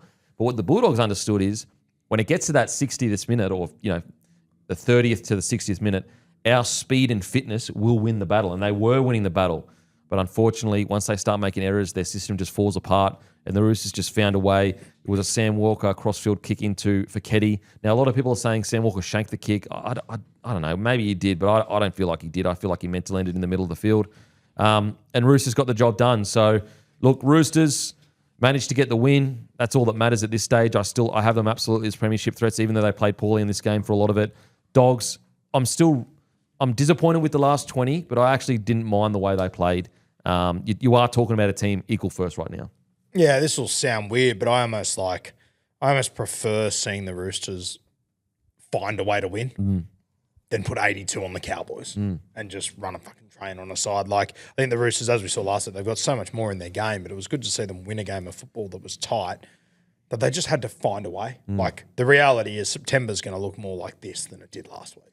Well, and to further your point, again, just like DC, I think, against the Knights when he goes up and he hits that field goal, in the last 20 minutes, DC just took the game by scruff of the neck, just calmed everything down, did the right thing, made the plays he needed to play, and that's what you want in finals footy. You need an experienced guy to do that. Which is exactly what it's going to look like come September, which is, I think, is where we all as good as the Roosters are going, how they're at the top of the ladder, all this sort of stuff, subconsciously you've got, okay, what does September look like though? Yeah. Nah, I'm with you. Tommy, what do you think of this one, mate? I was actually out there for this one. It was unreal, like the atmosphere, and the Dogs fans always bring a great atmosphere. There was a certain point in the game where I think it was a call that went against them that was the wrong call. Something to do with like a knock on. I think maybe the Siwa Wong, but it went against them. And I thought they were going to absolutely like just lose their minds, understandably. You would have thought you were in a library. They just didn't react to it at all, which was interesting. But in terms of the Chooks, like I just think that they were nowhere near what they needed to be. And, you know, when you're down by 10 with 13 to go, it was quite frustrating because you start thinking back early in the game, how many times did we go to Toya off a scrum play, starting a good ball set, and just I think we turned it over on play one maybe 5 or 6 times in the first half alone. But we finished with a completion rate of 72%. And I actually thought that felt really high compared to what it looked like watching the game. But I think in saying that, as you said, Rue, like good to get, I guess, reps under the belt, having to come from behind to win. I think it's a better prep for next week, bit of a wake-up call, which I think is what we needed after like such a big performance last week. I think the Dogs too, like they were nowhere near what they can be, completed at 66%. But I do think they will take a lot of confidence that despite not being anywhere near their best, they were up by 10 with 13 That's a great, like they were at one stage, they were around the 80% completion mark. So it's like, it's one that got away. But the positive is, if they do complete high, they can go. And I know the Roosters didn't play their best, but they still can go toe to toe with one of the best teams in the comp if they complete well. 100%. Like, and even you mentioned the Feketi try before. Like, took a pretty fucking enormous play from Feketi for us to win that game. Like, even at the end, like the cover and the shot that Rad's put on, like there were moments that we had to really come up with to win this game. I do think though with the Bulldogs, one of you was saying a few weeks ago, but about how they're so over-prepared with their system and maybe with the 6 agains and how it shifted throughout this year, how that might have been reflected by their performances. Their system suits essentially the standard of 6 agains from last year, and as the 6 agains have gone down, the Bulldogs have gone substantially better. Yes, and I think like, it was really cool a couple of times throughout that game to see them just play more footy. Like even like on half-time when Kiraz put that like little grubber in and shit, like you don't really see a lot of that stuff anymore outside of guys like Mark and Sam and, you know, the guys that we expect to sort of come up with that X factor sort of play. Like, I do think that they're going to lock down a spot in the 8, and I do think you'd be pretty nervous, and I think that performance reflected it. I think right now they are one of the best 8 teams in the comp, the Bulldogs. Yes. As in, like, you know, if you were to sit here and say, regardless of where they do finish on the ladder, what standard of footy are the Dogs playing? I would say it's in the best 8 teams of the comp, which is good. Got to say that last try from Feketi, like, I know it's very easy to blame Connor Tracy and, you missed this catch or whatever. But in this specific instance, guys, I promise you, and I know people have already disagreed with me on the internet, but I promise you, if you go back and look at it, when that bomb goes up, Tracy is way further away from it than Kiraz. And Tracy's job in that situation, because they're going down a short side, Sam Walker, he has to come in behind where the kicker is. And so where the ball end up landing, Kiraz is usually supposed to come in like a pendulum and cover that position. So, like, I know it's easy to just blame Tracy for that specific one, but like that one specifically, he was further away from the ball than both Galvin and Kiraz. Now, there were other ones that, you know, didn't get caught. I think that, you know, if there is a really big Achilles heel for the Bulldogs, their back 3 under the high ball in defence, it's not great. It's not great. So if you start bombing and putting pressure on, you'll find a bit of love there, a bit of joy, sorry. I think Sam Walker did that on purpose. Without a doubt. I think he did it on purpose too, but people reckon he shanked it. So, look, maybe I'm wrong, but I don't know how you shank. Like, that is a huge shank. Like, we're talking 30-metre shank, if that is true. Yeah, no, I think he definitely did it on purpose. Well, he's kicking on his right foot across his body. Like, you like, doesn't DCE normally kick down the right edge as well? Yeah. For the Roosters? Yeah, so he swung around. I reckon he's definitely done it. There's no way, though, that he shanked it. If you watch the game back, they did such a good job of getting at Rinakama the whole game in terms of like the kicks in. They found some joy early, but then to Rinakama's credit, from that point on, he was pretty solid. Like, honestly, if you're telling me he was intending to go bomb to Connor Tracy in the corner and it landed in the middle of the field, it's one of the biggest shanks you've seen. If you were down at the park and you saw a civilian shank it like that, you'd be like, oh, fuck, that's bad. Let alone Sam Walker, who dominated Origin. I personally think the fact that Feketi and that the middles were chasing as hard as they were suggests to me that they were aware that was going to happen. 100%. Because it is a tactical play to kick back in, because that's no man's land. If the winger isn't on his bike and the winger isn't doing, the absolute best job possible, you do find no man's land, and you get exactly what happened, which is all three of them looking at each other going, the Spider-Man meme, looking at each other going, it's yours. Yeah. So, yeah, it was a great play, and I just want to give Feketi a rap. Like, for all the talent they have in that roster, for how good the Roosters are on paper, that was just effort. That was just effort. If you watch that play again, I just had a look at it. DCE was getting ready to go down the right-hand side, and Sam Walker calls to him to go to dummy half so he can kick down that edge. I think it's definitely on purpose. Yeah, I think so too, because he's got Connor Tracy out of position. Yeah. And it's a bomb to the middle of the field, which it could actually be even more impressive than that too. If they'd recognised throughout that game that their pendulum wasn't 100%, and then they've made a play in that moment to exploit that, like that's unbelievable. I don't think there's zero chance that's a shank. I don't know. I didn't think it was, but there were people on the internet that said it was a shank. But yeah, and I just want to give Feketi a rap. Like, he doesn't play much edge back row, but that was just all effort. That wasn't like, obviously it was skill to get the ball down. That was tough. That was just effort. That was, I want the ball more than everyone around me, and I'm going to get to it. And he did, and he won the game. So much so that if the Roosters beat the Panthers, he may have won them a minor premiership with that play. Yeah, which 100%. is crazy to think. Like, it was an incredible effort to even get there. And like you said, Kempy, like the skill required to use one hand, like at that speed, as a big boy, like fuck it. It's probably one of, and that's probably the other thing that as a Roosters fan I took a lot of confidence out of, is despite not being great as a team performance, like when you got your young guys coming up with plays like that, that's very reassuring going into some big games at the back end of the year. He had no reason to be chasing that hard. No, that's a. Yeah, it's just a great. If Teddy did it, it would be incredible. But we'd also go, that's kind of what Teddy does. Yeah. So yeah, unreal from Feketi. Which is the other name we haven't even mentioned here, really. That James Tedesco was out. Yeah. Yeah. He's huge to him. Nafahu White, I just thought he terrorised that Bulldog system so much, because you can get as much line speed as you want on Nafahu White. He is so big and powerful, you will bounce off him, and he will get post-contact meters, and he will make it hard for you to get back for the next play to get line speed again. I thought they really struggled to contain his post-contact meters. 182, 72 post-contact in 51 minutes. So he had a absolute outstanding game. Also, Nat Butcher, once again, he's a middle for me. I don't want to see him moved out of the middle, and I think he should be starting every single week in the middle. I think he's found his spot in this side. Yep, fair. Yeah, I can't see him moving anytime soon. No, I think that'd be especially crazy. With Angus coming back in, I think he'll stay in the middle. I look at that. If you tell me that they're going to go into a final series with White, Butcher, Spencer Leniu, and Collins as their front row rotation, I'm going, holy shit. That is a tough front row rotation. So I had a good game. Billy Smith. Yeah, gun. 2 tries, 211 run meters. They got Ruben Garrick obviously arriving next year. Mark leaving, maybe. Soups retiring. We'll wait and see. But yeah, it'll be interesting to see, because I think Billy Smith, he's obviously a very good centre, but he's making one hell of a fist of every time he plays wing. He looks great there. Yeah, I don't mind him on the wing. He's big, he's tall, he's rangy. That's a Bronny Boys edge as well. Like, you got him and Fluff next to each other.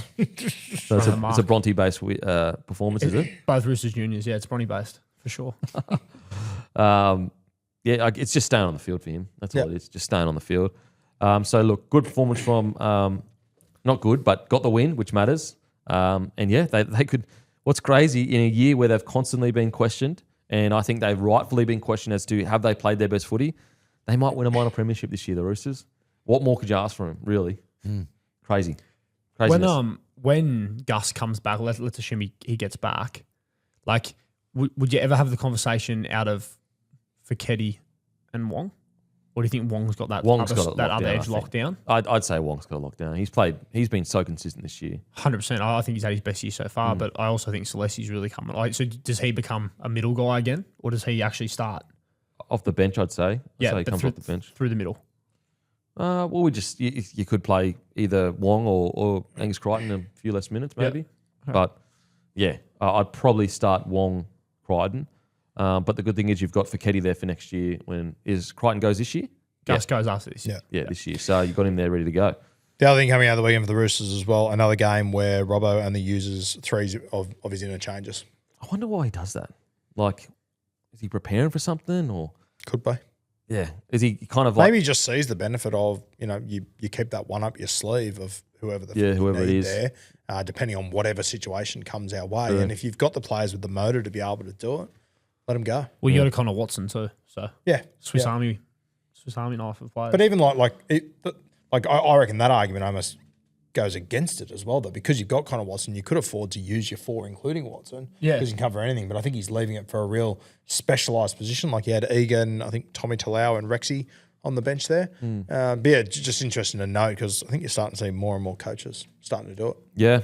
Onto the Bulldogs. We'll be relatively quick. I've seen a lot of Bulldogs fans really disappointed with his performance, but I get it. It was there to be won, and they didn't put him away. So I understand that frustration. But I actually thought for most of the game the Bulldogs were pretty good. I thought Garvin was good. I thought Jacob Preston was good. Rinakama under the high ball is becoming a little bit of a concern again. Now he seemed to have fixed it, but it seems that if you put enough pressure on him for long enough, he'll have a game or two that isn't great. But for most of the game, I thought they were pretty good. I thought they were all right as well. I think the Roosters early were just really dominant. Canterbury just struggled to find their feet. But yeah, I'm not after the good month Canterbury's had. I'm not sure who they play this weekend, but I'll probably put a bit more emphasis on how they bounce back this week. So in regards to the ladder, they need to win. Well, their game against the Rabbitohs this week is huge because it's basically a 4-point game. The Cowboys should be above the Rabbitohs. They got the bye in hand there. So Rabbitohs are 8th technically, and the Dogs are 1 win behind them. Yeah, this weekend's crucial against South Sydney because not only do the Cowboys have the bye in hand, as do the Newcastle Knights. So I think the Cowboys and the Knights are pretty much in the 8, and then it's between the Bunnies and the Dogs for that final spot. Now the Bunnies do have a better points differential, so they Bulldogs essentially need to win every game. Really. This game is a must-win for them. If they let South Sydney get 2 wins ahead of them with their better for and against, I think that's curtains for Canterbury. So as I said, I'd be saying Dogs need to win every game for the rest of the season, just to be sure of an A sport. Yeah. And the other thing that Canterbury need to be aware of as well is Manly, as we'll get to them, as much of a shit show as that was on the weekend. Their for and against is 100 points better than the Dogs as well. Yeah, can't see Manly contending for it, to be honest. But the Dogs, they got Souths this week, then Dragons, Penrith, Broncos. Souths have got obviously Dogs this weekend, and they've got the Warriors, Titans, and Chooks. So the Souths have definitely got a tougher run home, probably. But the Dogs have got a couple of tough games in there. Jeez, that's tough. Isn't the Broncos just such a difficult team to have in your run there? Like if you get them in the first half there, your for and against could get fucking substantially worse all of a sudden. Yeah, Mate. That live ladder will be worth a watch that night. Yeah. So yeah, anything else stand out for the Dogs for you boys? No, I don't think it was that disappointing. That they to get within that close of a team that's flying, won 7 in a row, not a bad effort. I don't think it's panic stations for them. They just made their job a little bit harder, but I'm still confident they can scrape in. What about Satilli, the poor bugger, getting back off? Mate. 6 weeks with another Jesus long Christ. stint. I mean, that really hurts them as well, in my opinion. Yeah, he's so crucial to their them playing well. Okay, on to Good next to game. see our mate on the lounge with Lockie Galvin last night too. Yeah, Old mates having a laugh on the couch. So the good times. Break some bread. Well, it's obviously a bit of a messy breakup, but we're still following each other on Instagram, so it can't be that bad. Okay, Storm defeat the Seagulls 42-20. And I got to say, for the Melbourne Storm, we look at some of these other teams that can't make the finals. Specifically, you look at the Broncos, can't make the finals anymore. The season's over, and you look what happened with them. They squandered a 24-point lead. You look at the Melbourne Storm, injuries out the backside, just so many injuries, have every reason to pack it in, had everything go against them this season, and look what the performance that they put on against a Manly Sea Eagles side that needs to win. Like, we always knew the Storm were one of the strongest organisations in sport in this country, and it's one thing to watch them when they're dominant and winning, but to see the character of this organisation with what they have faced this year, it almost is a bigger plus to their organisation of how they've carried themselves through this tough time.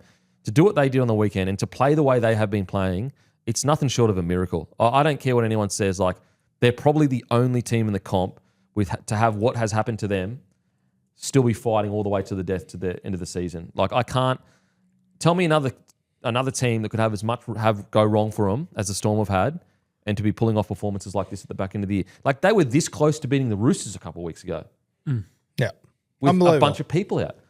This is, no matter where they finish on the ladder this year, they are still one of the premier sporting franchises in this country, and it doesn't matter what sport you're talking about. It's incredible what they're achieving, incredible the way they're playing, and I think as Storms fans, sometimes it's not the fact that you're out, It's the way you go out and the way they're going out, they can hold their head high. Incredible performance from the Melbourne Storm.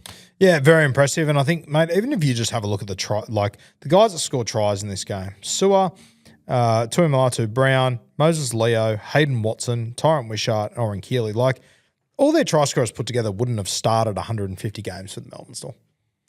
It's just amazing. And they had 10 in the bin as well. They had 10 in the bin early, which was controversial. And then they, against the like, I think the other thing you got to remember with Manly is they had 2 weeks to prepare for that. No Harry Grant, no Jerome Hughes. Their season on the line, they had everything to play for. Melbourne had nothing to play for outside of pride for themselves.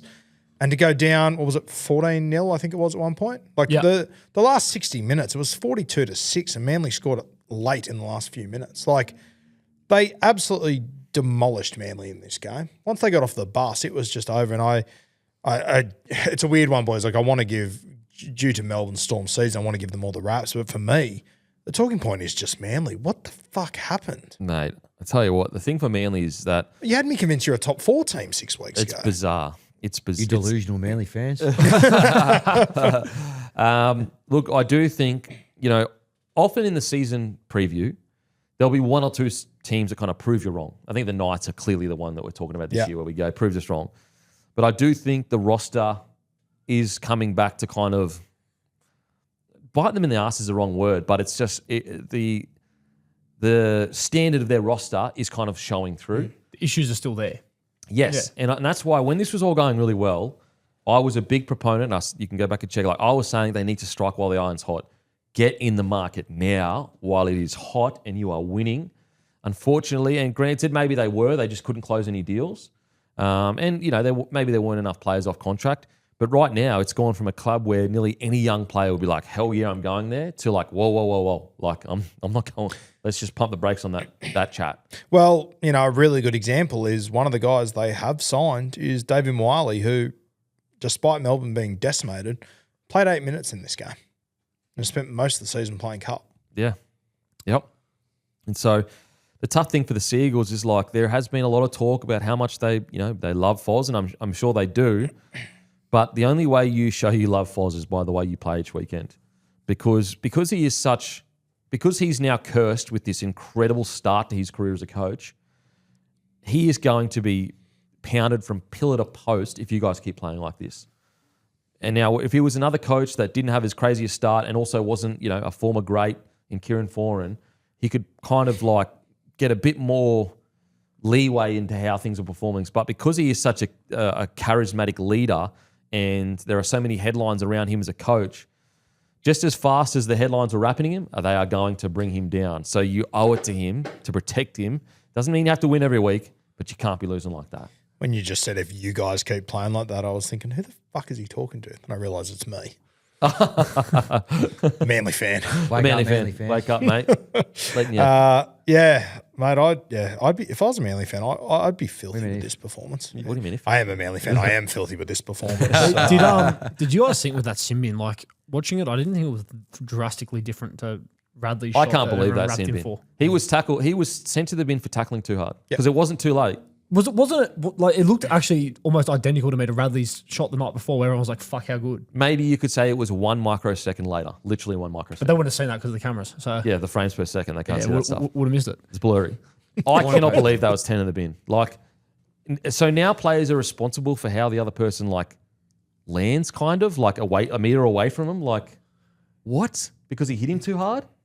Yeah, but when you throw in like they had that sim in, which I thought was like a joke, but then Melbourne also shot themselves in the foot for the first like 30 minutes. Like after 31 minutes, they had a 42% completion rate. That was terrible. And Manly had 81. Yeah. Like Storm were playing abysmal for the first 20 minutes. so to win the next 50 minutes 42-6 or whatever. And like even some of the plays like you mentioned before in terms of the try scorers, but even like the chip Stuart put in for Wishart. They had to get quite creative initially in terms of swinging momentum back in their favour and actually creating points. You know what I mean? Like that had to be pretty good. Like even that, like Stuart turned the ball over with 2 unnecessary chips before that as well. that's right. Yeah. Like they did nothing right, Melbourne, in the first 30 No, minutes. like Nothing to help they should have been themselves. down by 30 at that stage.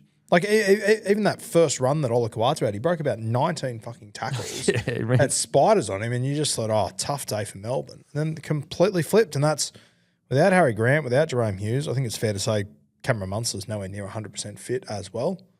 Like, I think Craig Bellamy said it after the game. He's like, I didn't expect him to play. I was shocked when he said he might play. I just can't believe how this Storm organisation, like, to not only have everything not go your way this year, but then to be down 14-0 and come back and pump Manly. Like, what club could do that? What club has the... Because this is the thing with the Melbourne Storm. A lot of clubs want this, but they don't actually ever get it. Melbourne Storm truly believe to the core of their being, our standards are separate to what the result is. Yep. And what that means is that whether we're 40-0 up or 40-0 down, we expect a certain standard of our playing group. And so there have been stories about Craig Bellamy coming in. They've won a game 40-12 or something. And Bellyache will come in and absolutely give it to the playing group because they didn't live up to the standards that are expected of a Melbourne Storm team. And they're really the only side at this stage. You could argue Penrith to a degree, but outside of Penrith, they're the only team that you genuinely can say that whether they're playing for a premiership or not playing for a premiership, they can actually live up to the standard of what it is to be a Storm player. And, unfortunately, you have to make the comparison to the Broncos. Like, the Broncos are out. They've got a red-hot roster still. They're playing like they're out. Yeah. I'll tell you, one guy that has arrived at the Melbourne Storm and embodied all that immediately for me is Oren Keeley. He looks good for them. What a get. What a get he has been. He has just been... Mate, he is... a full preseason at Storm, I can't wait to see what he turns out. Then you got Cooper Clark in the middle. Just, we're talking about, what is he, 19, 20? Yeah, he's young. Yeah. 19 years old, and he's running for 150, 160 metres. You got Stefano. I got to say as well, I know we've given Stefano raps, but man, when the chips have been down, he has dug in for this club. And what an incredible, show of his character. And I've got to be honest, if I had to pick one guy that would be that guy, I felt like Stefano would fall in the camp of he came through the grades as the biggest and the strongest. Has he really cultivated that side of his character? Maybe not. He absolutely has cultivated that side of the character because they have been in the absolute trenches and Stefano has delivered week in, week out from this year. Completely agree. And I really do hope that next season, I don't know who the edge back rowers are going to be, whether the Angus Hinchies or the Preston Cons of the world are ready to step into that role if they have to go to the market or whatever. But I would love to see them start next preseason, say, Stefano, Cooper Clark, 8 and 10. Yeah. Your jerseys. I'm with you. I cannot express how incredible this club is. Like the fans should be so proud of how they're carrying themselves. And heading into next year, I'm excited to see what they can do because Hayden Watson, mate, that try that he scored. Yeah, he's got an unbelievable running game, Hayden Watson, and he just, such a talented kid. He's got so much more in his trick bag as well. Whether he along or together for the next 5 years. Yeah, and whether Hayden's I'm not totally convinced Hayden's an out-and-out halfback as well. Like he can play hooker, he can play a range of positions. He's just a natural player, and I think that when you look at the halves they've had over the years with Munster and Hughesy, that their running game is so important.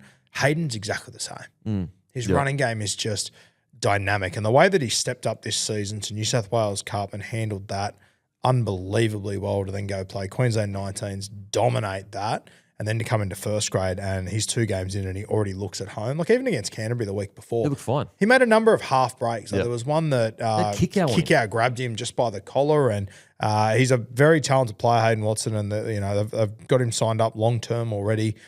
This year will be so good for him. And he's another one. Gets down there next year, gets an entire NRL preseason. Watch out. Because I assume he will probably take that spot of Wishy next year, which is what I'm really excited to see, that he can play a range of positions. I reckon he'll be the 14 on the bench next year. As much as it's been a grim season for Melbourne, geez, there are some shining lights coming Massive shining lights. You've got Su'Fa'alogo, who I believe should win Dally M Fullback of the Year. You've got Hayden Watson, who can be a 7 or a 6 or a 9 for the next 10 years. You've got Cooper Clark, who we know is an out-and-out first grader now. I mean, look at this forward pack. Like, this forward pack is Stefano and Josh King, that's good. But then you've got Oren Keeley, Trent Lioro, who he's actually been fighting recently. But then you've got Sean Blore, Joe Chan, Cooper Clark, Trent Tolau, David Mooli, and Hinchy. Like, on paper, that a lot of these players in New South Wales should be in the New South Wales Cup right now if there weren't a lot of injuries. Yep, 100%. For this club. Yep. And yet they just come back from 14-0 down. Yep. And, I said it in the preseason. I think we all sort of agreed that the Manly pack was what we're really concerned. Like, I think on paper, you'd probably prefer the Manly pack to this Melbourne side where it's at right now. We got Paseka, who we know what he can do. I know he only played 25 minutes. We got Olakawatu, Jake Trbojevic. Burbo has been a big out for him. Anyway, so look, we'll get to Melbourne Storm. We'll get to the Manly Seagulls. Melbourne Storm, absolutely incredible. I love the fight that Moses Leo showed as well because he started the game off a bit rough, but he just hung in there, and he ended up getting some joy for it. Look, just great. Like, just quickly, is Fa'alogo the Dally M fullback of the year, or would you give it to Teddy or KP? I listened to your conversation the other day, and I think Sua's probably a little bit closer than what I gave him credit for, but I'd lean towards Teddy. I will say this on Sua. I was so glad to see him play a game on the weekend where he had big impact, but he also got the shit kicked out of him, and he had to play tough. Yeah, I think that's the one thing with Sua this year that sometimes I think there's a lot of times throughout this year, especially in defense, where he is a step or two away from the contact. He's in the frame, but he's not quite getting there. I love that he had to play tough in this game. They went after him. They gave it to him. He was on the deck of lock, but he just kept getting back up and coming back at them, which I thought was a real positive thing to see from Sua. Yep. What about you? Yeah, I'm similar to Rue. Like we spoke about it the other Teddy, day. I think Teddy.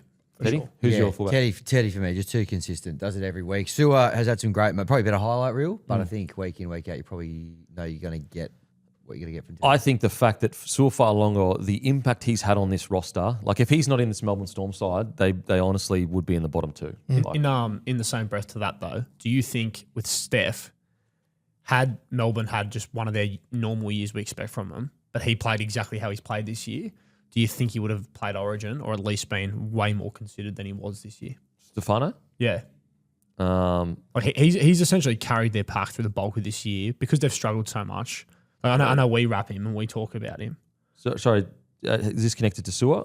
I'm just saying your logic for Sua is like because he's at Melbourne because they haven't gone that well, people sleep on him and you look at the stats and you go, oh shit, like he's actually been really good. I think Stefano would have probably played Origin this year based on his form. I mean, club form does hurt Origin selection. We know that for sure. We know that for sure. I just think with Sua, he has been so electric. It's been ridiculous. It has been ridiculous. His stats are better in essentially everything compared to Teddy. But look, I'm not going to die on the hill. Look, if Teddy wins it, fuck, I'm totally happy with that too. Okay, Seagulls. They are in a pickle if I ever saw it. I don't know what has happened to them. I mean, Fogarty must be injured. Sorry? Pickleball. Fogarty must be injured. Surely. He was so poor on the weekend. I feel comfortable saying that because we know what Fogarty can do and the standards that he sets for himself. But in a game where he is the mature player in that spine, the guy that had to stand up. And, mate, at 14-0 in the modern game, you should be able to kick your way to a win from that point. I just thought his game management was all over the place in this game. It's bizarre. He's the steadying hand that's been part of their incredible run. You know, I've got to say it. They miss Brooksy massively. Yeah. Massively. And like Wakeham's come back in and he's helped them, but they've missed Brooksy. They missed Ben Trbojevic on the weekend. My concern is that if this is what they look like now, what's going to happen with a full preseason under their belt, like heading into next year?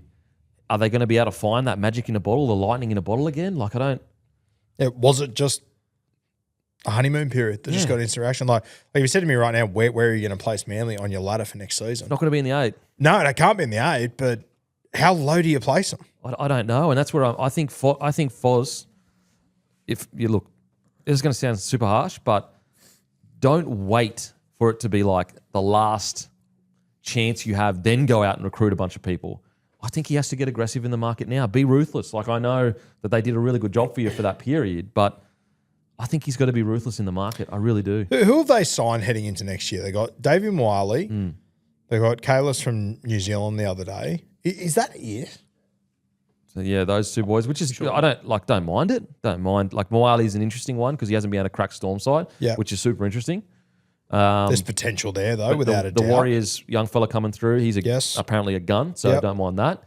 But yeah, I think that they've got to be quite aggressive in the market, and I think that, you know, if their outside backs, if the cap is heavily swayed towards outside backs, they probably need to fix that.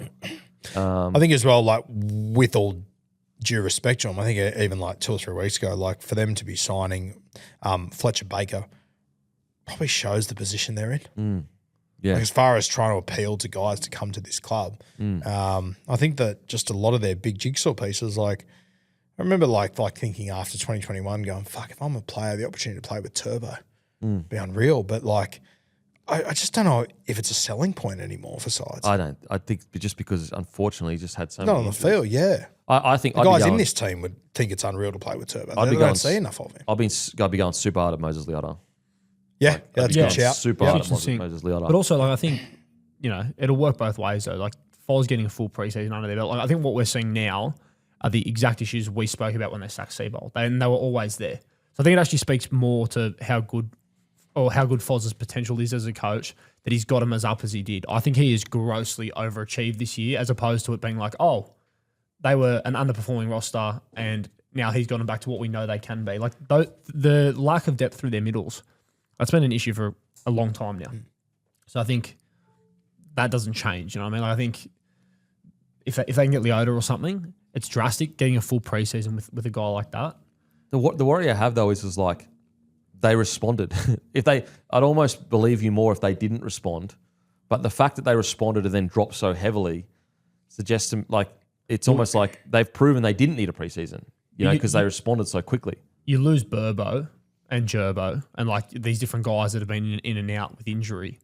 And I think they're issues that are still there. You know what I mean? So I think the fact that you got the best out of these guys that were underperforming, that doesn't take away the lack of depth that has been there the entire time. So I think you got a nice little sweet spot there where a lot of guys were fit all of a sudden and he was getting the best out of them.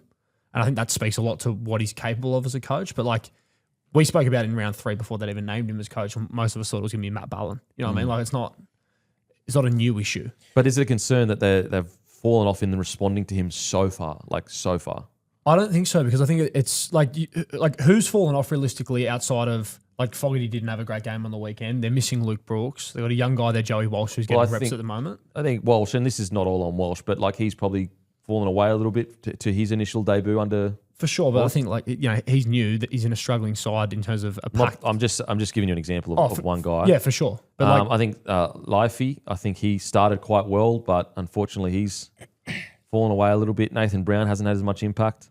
Like outside of Brown, like they're all rookie guys. I think he's got Hamole Olakawatu in career best form still. He's getting the best out of him. Like Saab, I don't know, he had 11 runs. On the weekend. Obviously he had 3 errors as well. Garrick was really quiet as well on the weekend. He only had 12 runs, which he usually does way more than that.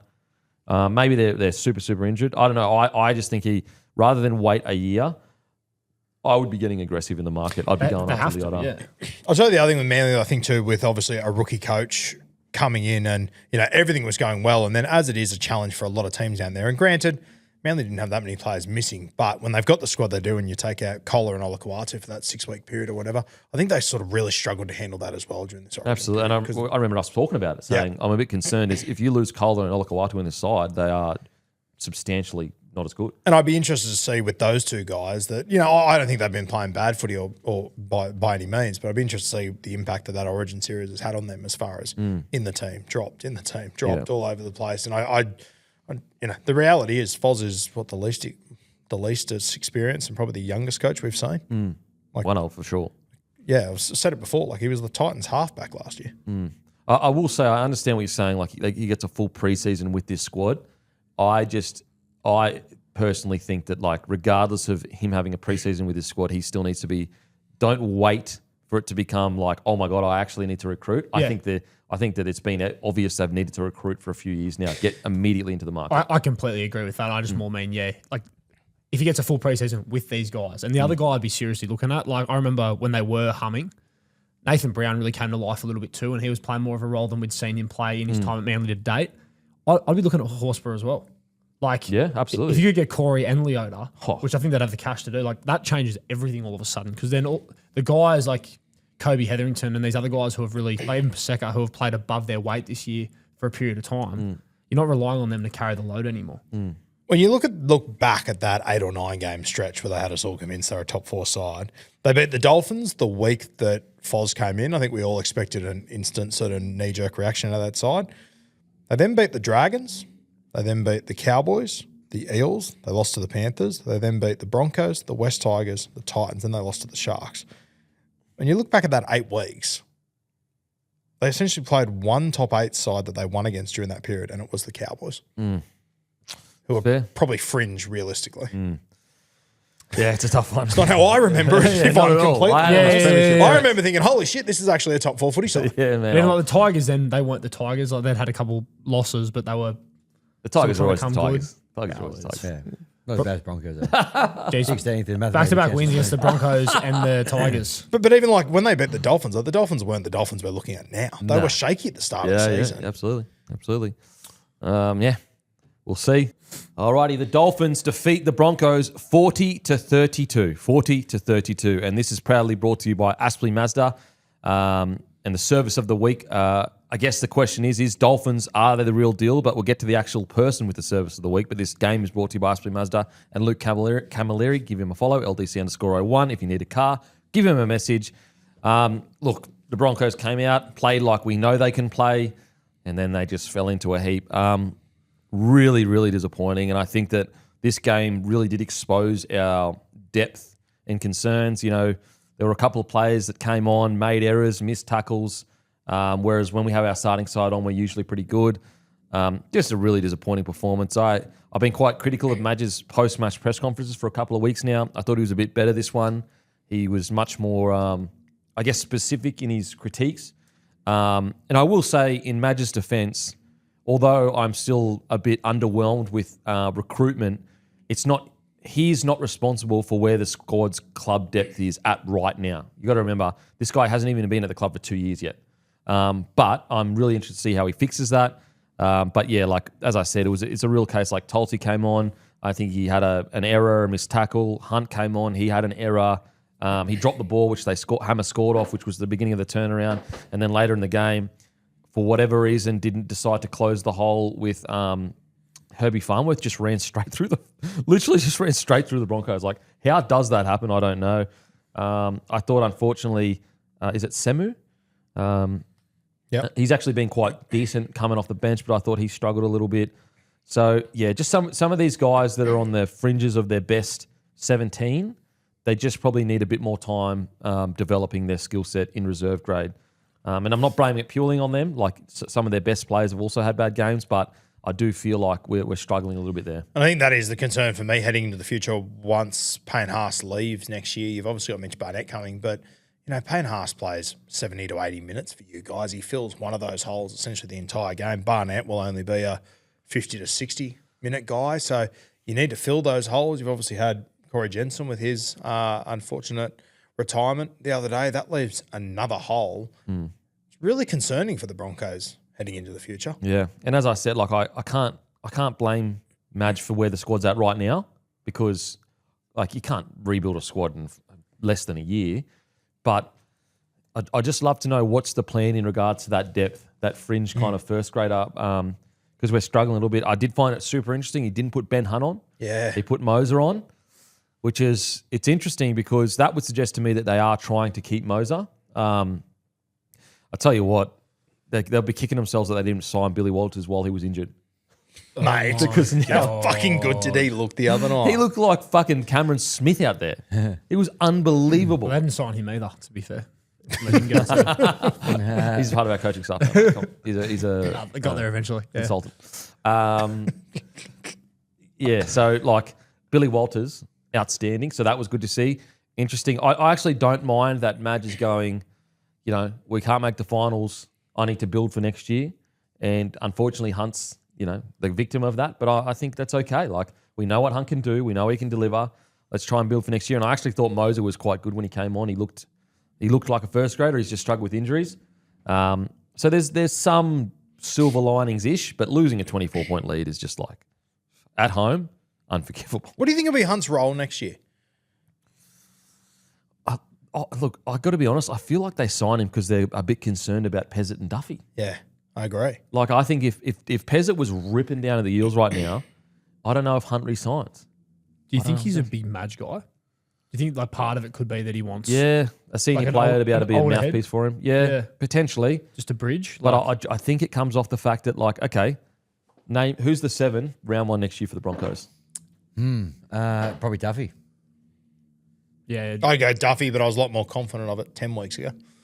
Then Duffy struggled. He didn't have Yeah, a good game. he struggled since. Yeah. Yeah. Javon Andrews. We're getting drawn. Why would he want to go to a basketball? But like, you could ask 3 different people, you get 3 different answers. Because like, honestly, it's probably Ben Hunt. Like in reality, Far like out. who are you safest with in round 1 right now? Ben Hunt, without a doubt. It's Ben Hunt. But Yeah. and so I don't think that's if Pezza is ripping at the not even ripping. If Pezza is just week in, week out playing at the Eels, I think it's Pezza. Yeah, well, I think who are you safest with? It's Ben Hunt 1. It's probably Billy Walters 2. And, you and neither don't of want them him like you got necessarily. Walter's not re-signed. Crazy. That is actually ridiculous. Do you think though, like we were talking before about Penrith and what they're doing in terms of a full rebuild, how much would you lean into just the Madge stuff in terms of just being like, who are you willing to lose in terms of, let's say, because you made a great point, it's not his roster, like he's inherited it. If it's like we're fully buying in his way, got these young guys. Well, I tell you what. Let's compare Penrith to the Broncos. Yeah. So Penrith have won. They win a comp. They go and get essentially the front row of the New South Wales Cup New Zealand Warriors side. Who do we get? We got players that other clubs weren't really that interested in keeping. Yeah, that's what I mean. Like the recruitment seems. And so my concern is that Madge's reputation precedes him so much that he has an extra qualifier in regards to recruitment, where it's like, I'm going for the best players, not just the best players willing to get absolutely towed up. Now, it's a good thing if they're both, because it means that they're willing to put their bodies through everything to be the toughest player they can be. But there are a lot of players that are just like, I don't want to do that. I mean, the guy that we spoke about earlier in the show went, Corey Horsburgh would fit there. If you're Corey, you're looking around going, fuck, I've fought with a coach for 6 years. Maybe he I doesn't want to go do and go head on with another one. Yeah, like maybe he's at part of his career where he's like, do I want to get absolutely run into the ground? I don't know. Like, and so that's where I think maybe recruitment is struggling a little bit, because you're getting these younger guys going, do I want to do that? Yeah, well, you mentioned Maybe I don't. You mentioned how Barnett sort of based on personal circumstance, like it sort of was an automatic fit with Brisbane, as Yeah. opposed to necessarily being like, I want to be a Bronco. Like some of these other guys, like, Gagai being a bit older, and even like the re-signing of Hunt, and you got Pezzett coming, and I know that wasn't Madge's decision, but you look at a lot of the ones No, that... Pezzett was Madge's decision. Oh, it was Madge's decision? Yeah. Okay, well, a lot of the guys who are or have been Madge's decisions, you're like, if that is what he's doing, and he's like bringing in guys that he knows are willing to back that in, are you willing to lose? Like some of the whispers around about guys that are wanting out, like if any of that's true, they're big guys to lose. Like you'd want to be confident that Madge will be your coach in 2031. You know what I mean? Like Even the Pezzett one, though, like being Madge's decision, like, I've said before, I don't think Pezzett's going to be a world beater or anything. But if you told me in 2 years' time Pezzett was a fucking good player playing behind Payne Haas, I go, yeah, okay, I can see that. Now that Haas isn't going to be there as well, it's even more concerns. Yeah, it's and just the way they played, like to lose a 24-0 lead, like far out. I just think that Herbie Farnworth try, like that's unforgivable stuff. Like that is honestly New South Wales Cup stuff. Occasionally you see a try where just in the modern game when it comes to it, you go, okay, someone's... I thought there was a Shepherd. yeah, I thought something. I thought there'd be multiple. Nothing wrong with it. Just Nothing. a highway open. Literally just guys that just went, oh, I'm just going to stop. Yeah. I'm in the middle of Suncorp Stadium in the middle of a rugby league game. I'm just going to stop. I thought that the signing news today might be that Billy Walters gets offered a lifetime deal. Like surely you wrap that up ASAP. Like Well, he's a little bit. I guess he's a little bit older. He's like 32. People don't realise how old Yeah. Billy is, yeah. well, Ben Hunt's got 4 No, or I 5 years completely on him. agree. the problem is in Broncos' defense, they got Brzezowski. I keep fucking that up. Is it Brzezowski or something, Brzezowski and Moser, and Pakes has already signed as well. So like you're trying to Moser and Brzezowski. I'll be sorry, I'm fucking it up. Like they are two of the best young nines in the whole comp coming through. They're guns. Moser's been touted forever. He's just been injured, and Brzezowski was the 9, I think, this year. And he's a gun. He's an absolute gun. So they are probably weighing up like, we got to let go of someone here. It's either Walters, Pakes, or one of these young fellas. Unfortunately, like it's probably going to be Walters or Pakes. It's very hard to follow the logic though, right? Like, because the thing is, if the Broncos were sitting there and they're like, we're going for youth, we've got all these young guys coming through, we're backing that in. Like, if you're willing to let Billy Walters go after he's shown what a fucking difference he can make, but then you're signing guys 4 or 5 years older than him to come to the club, like multiple of them. Well, yeah. You know? I don't. I think it's going to be like the fact that Corey Pakes has been dropped out of the side completely, and then Moser is getting a start over Hunt.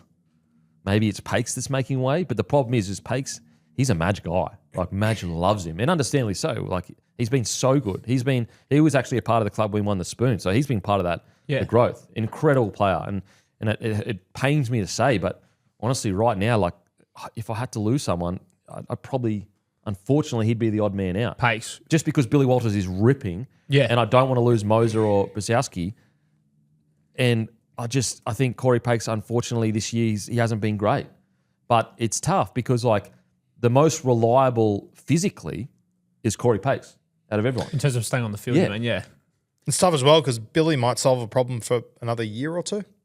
And then you're going to want to hope that Moser's ready to go. Yeah. And he's injury-free. The problem is like, there's some Broncos fans that say Moser's is the one to go because he's been struggling with injury, but I just get so scared about that because I'm like, fuck, he's good. And He's it was, it was the same conversation 18 months ago that, okay, Corey Pakes for now, then Moser. And I feel bad for Corey because out of all those boys, he's ripped and teared and stayed on the field the most.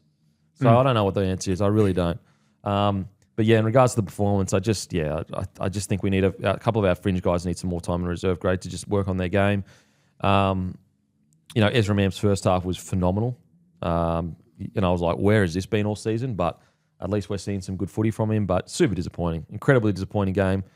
I tell you what, T.O. gone, losing players, going to be that first 10 weeks is going to be a roller coaster. Unless the Broncos are winning every game, it is going to be an absolute cauldron of headlines and pressure for Michael Maguire into next year. Yep.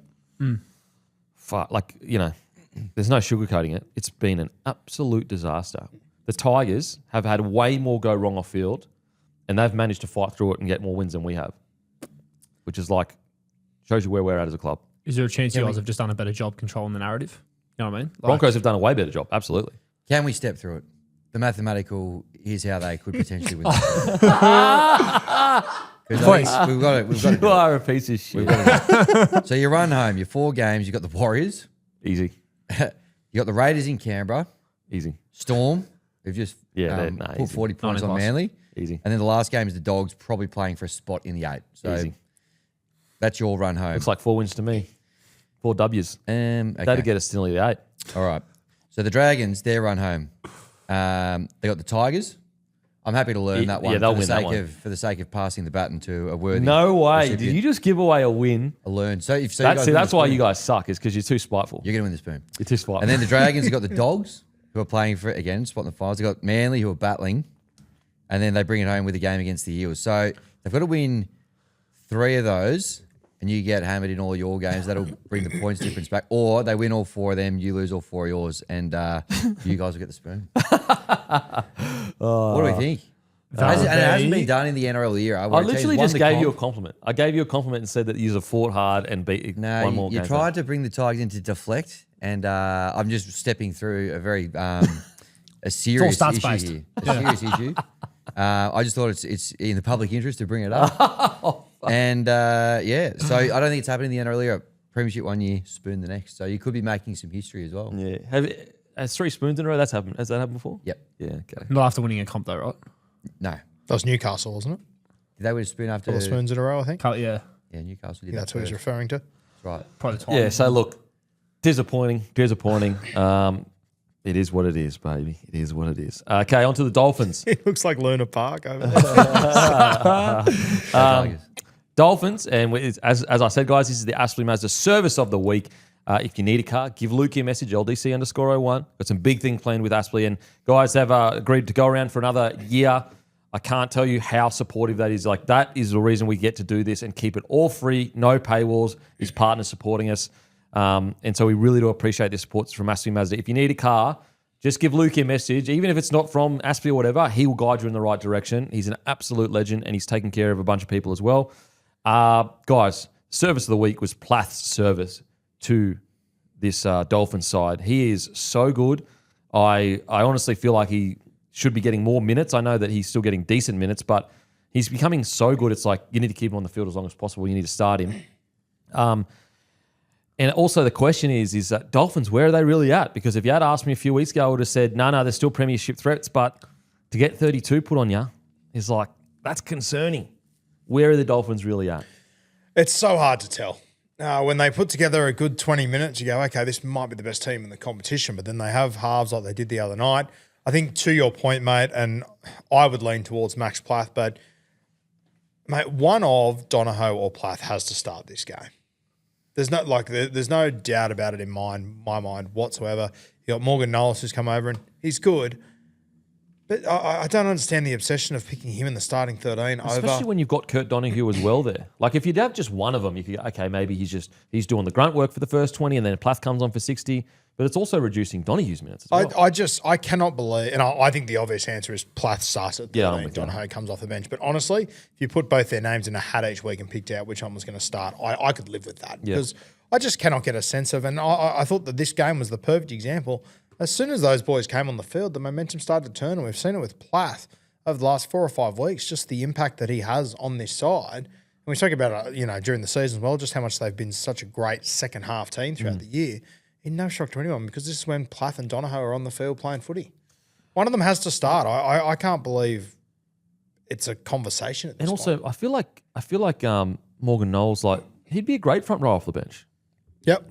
So I don't understand it. It doesn't make sense to me. Like he's been solid. He's done his job, but I think Plath, if he's starting, is in the top tier of 13s in the comp. Like he's an Origin level 13. So the fact that he's not starting is, and like you could argue, I know the argument will be, but if he's starting, he's not going to have the same impact off the bench. But it's like, yeah, but you start better if he's there. Yes. It's like, for example, it'd be like taking Cam Murray and putting him on the bench in Origin. No, I'm just joking. Be taking Cam Murray at Clubland and putting him on the bench just because we know he can bring impact. Like Max Plath is an Origin level 13 now. I think he should be starting. We won the Shield, right? Yeah. Yeah, we did. Quite convincingly. Yeah. Yeah, I think with that though, Kevin, I think you're right about having two of them. Like I could live with it if it was like Morgan Knowles for the first 20. I still think it is actually the Cam Murray logic though. It's the same thing. It's like, we're better when he comes on off the bench. It's like, yeah, because he's a fucking gun. Like just start him. But yeah, I would lean towards Plath being the 13 and then just use Kurt how they've been using him. Imagine the 1-2 punch of like you get, say Maxi Plath, work your ring out and then you bring Donahue in at 13. Because we've seen that this year a couple of times where and what happens there? Is it Max moves to front row? Is that how they do it? Like Kurt's the 13? I think so. I think so, right? Yeah. I mean, yeah. I think they gave up too much time here and like they were lucky that they were able to win it back. I don't think against the Warriors, like Warriors probably the best example. If they got a roll on like they did the other night against the Dolphins. They're not letting you back in. Yeah, you're not bringing that back. So we'll say like, I would still love to see Kurt Donahue get a full preseason as a 6. I just would love to see it. I know that there was some speed was a question when he was kind of a 6 or whatever, but he's incredible. So just quickly, guys, are the Dolphins a premiership threat? I think they are, but they're on the lower tier for me right now, and I was much higher on them earlier in the year. On their day, yep, but have they got 4 on their days in a row in them? I don't think so. yeah, I think they could knock out a genuine premiership threat this finals, but I don't think they're going to be one themselves. I'm going to stick to yes, but I'm far less confident, and I feel like they're still recovering from that massive loss. Like they still, like the fact they had 24 put on them, and they looked like they were a knife through butt at the Broncos. It looked, but then they came back and played some incredible footy. I'm just going to say yes because they are a team can catch fire. Matty, what do you reckon? I know you don't have a mic, but what do you reckon? Yeah. Okay. In regards to some individual performances, boys, I thought Katoa pulled the strings when he needed to. There were a couple of a bit rusty here or there, but I still think we underestimate the fact that this guy is 22 years old, and he can have 3 try assists, and we don't even talk about it. Yeah. Mark of a good 7. Like we don't. It's like, oh yeah, he just did that. Like any other club would kill to have a 22-year-old that would have 3 try assists, and it's not even mentioned in the wrap of the game. Yep, completely agree. I think he's been good since his return, but not back to his best just yet. I think he's warming up to it. I mentioned him earlier in the show, but Lemuelu, boys, I thought he was outstanding. and he's putting together a fantastic season as a whole. The forgotten man, isn't he? Like, and understandably, like Finifuaki's been great, but we actually spoke about this last week, so there is that. But we spoke about the fact that like Finifuaki, he can get you 200 meters, but if you're looking for points and something to happen, it's actually Lemuelu, the guy that they throw the ball to. Yeah, and that's exactly what happened on the weekend. He was phenomenal. He was absolutely great. Phenomenal. Yeah. But it just like I can't get past the feeling of looking at the Dolphins' crazy depth, and then I look at the Broncos. I'm like, how is that even possible? Yep. How is it possible that a team that's been around for 4 years has essentially the best depth, maybe second best depth in the comp, and then one of the most attractive clubs in the competition has arguably one of the more poorer depths? Like, Who's defending a premiership? It doesn't make any sense. Doesn't make any sense. So the other thing that I find really interesting with the Dolphins, They let go of Keely. Sorry, but they let go of Keely. They literally let go of Keely mid-year. You guys are going paying half though, so. Fucking so chirpy for a team that's done fucking nothing. for 5 Back-to-back years. premiers, first time in the NRL. So. one thing that surprised me a little bit looking back on this game, like the Dolphins starting front row forwards, Flegler played 21 minutes, Molo played 21 minutes, and Knowles only played 32 minutes. Well, I'm like, so Flegler's up for re-signing, and there's a kind of hesitation as to whether he will stay at the Dolphins. Yep. Which that's crazy. Again, it just shows you the position they're in, that they could even play any kind of chicken with a guy like Flegler, but that's the position they're in right now, which is insane. Crazy. Yeah. Insane. So your great performance. Hermie Farnworth, comes back to Horny's old club. I thought Selwyn Cobb had some decent moments too as well. I mean, a couple errors as well, but running the ball, he's just so powerful. Marshall King, he had his moments. Yeah, just an okay performance. It's hard to give them too much of a raps because they had so many points put on them. But yeah, just back to me. For me, Maxi Plath, he was the man of the match. For me, he was outstanding. 184 metres, 66 post contact, 6 tackle breaks, 2 line breaks, 25 tackles, only 2 missed, no errors. Like, mate, that's in 59 minutes. Like, he's going to play Origin for the next decade. Unfortunately, he is. He's a gun, absolute gun. So great win for the Dolphins. Move on to the next game. Rabbitohs defeat the Eels. Oh, man, I was praying. I was going, please fucking do it so I can give it to Matty, the piece of shit. And he would have been stressing. Tell me how stressed you were. You would have been responsible for the biggest, like, we'll get to this because I actually have another point about this, but like your team was nearly responsible for the greatest comeback of all time. And it looked like it was happening. Holy shit.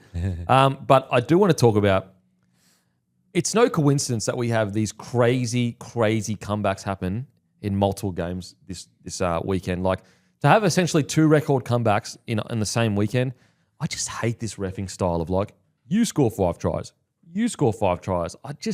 I feel like, sorry, I won't say reffing because it's not the refs that have put these, rules in place, but I just feel like, we've gotten to the point where there's too much, the flow of the game is dictated too much by the administration rather than the actual game. Like, how is it possible that we had 2 or 3 games this week where record comebacks happened? Other than there is a rule implementation that essentially is like, this side gets momentum, and then this side gets momentum because this other side got momentum in the first half. So here comes, like, for example, look at the Melbourne Storm game, 14-0 down. First 31 minutes, completing at 50%.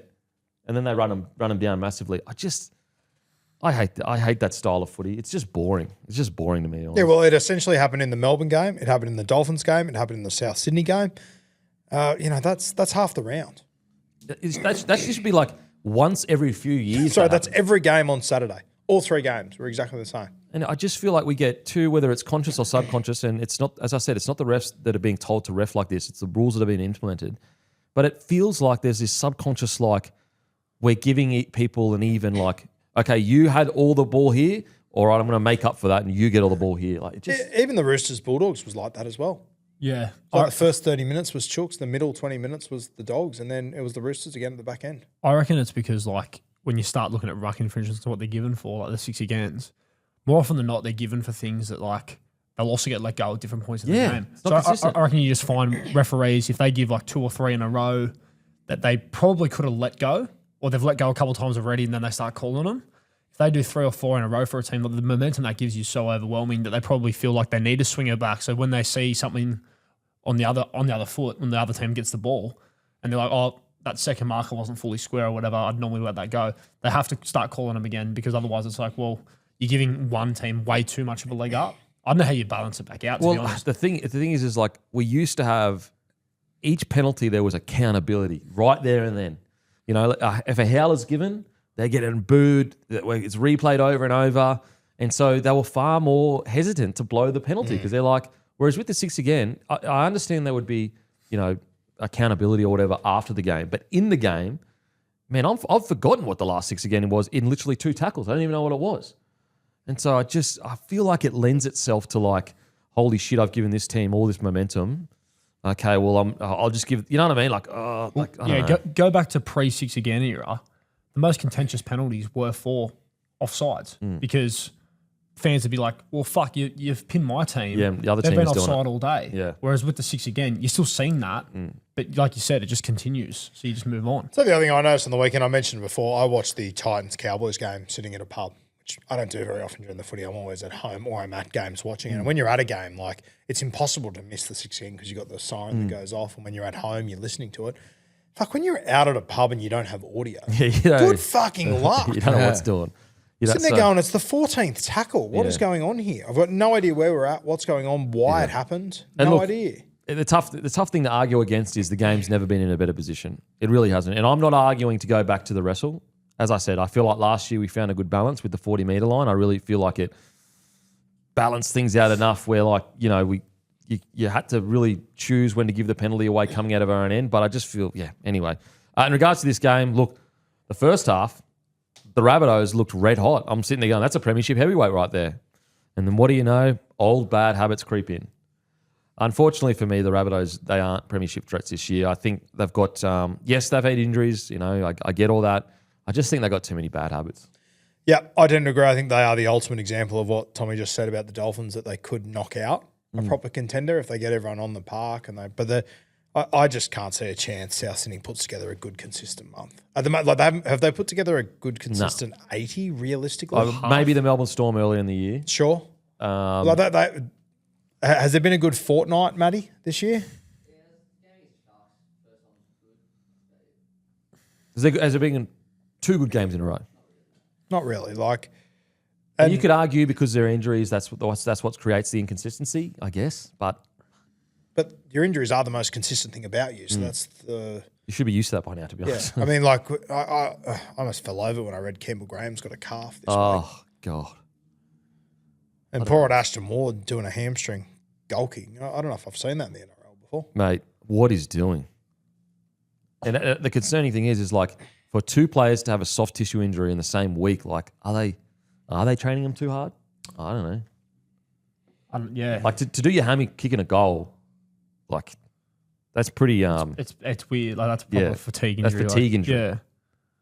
Allegedly. Like, I'm not a physio, but it's like if he did it at full speed, you could kind of be like, okay, those things happen. But if you're all kicking a goal, it's like, geez. Well, if it's a fatigue injury, it's either like you've been overworked or you're not doing enough.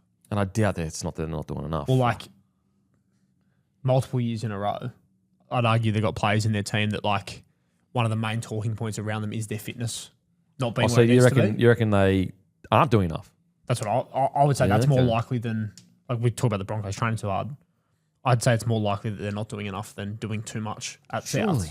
Like look at some of the players that they've had, some of their middles, some of their even like someone like a Trell, and people always go, oh, when he's really fit, he looks like, and I think with him, that's been the whole thing about the fullback debate, right? Like, is his body too big to cover that sort of ground? Like, maybe. I mean, surely you're not doing not enough in today's day and age. Well, like, I mean, when I say not enough, like, obviously they're all NRL players, but in terms of, I don't know, it has to be something though. It's it has to be one end of the scale, right? Yeah, exactly. Because they could have been, all right, we did hammies 2 years ago because we weren't doing enough, so now we're going to do more, or vice versa. Yeah. Because it's not like 1 year. This has happened for 5 years in a row nearly. Yeah. And when they're humming and when they're playing good footy, like, to Tom's point, not that I completely agree with it, but like you never look at them and go, geez, this team's fit as a fiddle. Yeah, that's fair. They're not necessarily known as the the fittest team in the No. country. Whereas with the Broncos, at least like especially last year, it was like, they just never looked tired. They just kept turning up. You know what I mean? So I think That's the Queensland spirit, though. that's true. That's true. I don't know. I don't know what the answer is, but yeah. Anyway, look, they started the first half really well. I thought at the back end, and you can speak to this, Matty, but I thought Kepi had a really good back 30. What do you think, mate? Oh, good one. Yeah, he had a really good back end with some big defensive moments. I thought Keon was really, really good. I thought he worked his backside off for his team.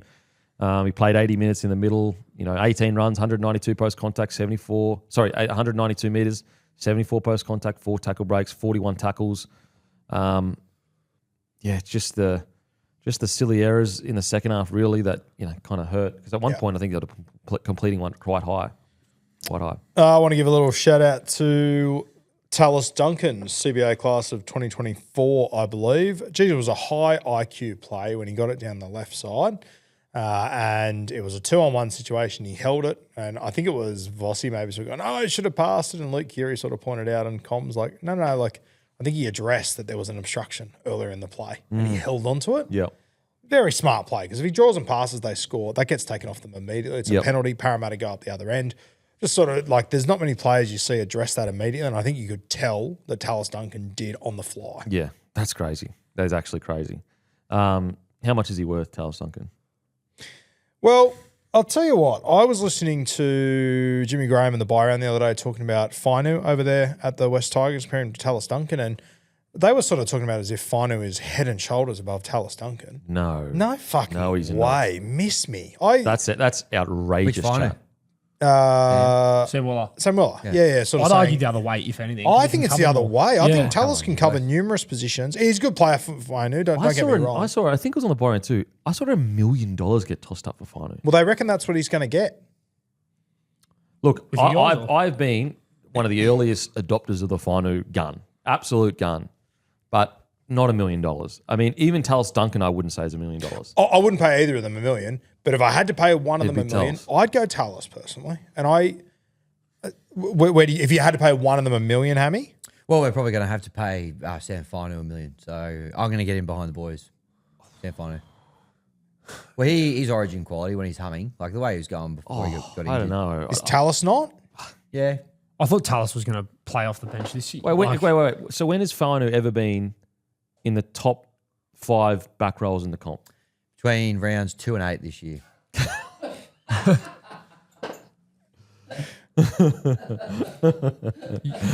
Fair enough. He did go through a very good purple patch at the start of the season. Yeah, he's a good player.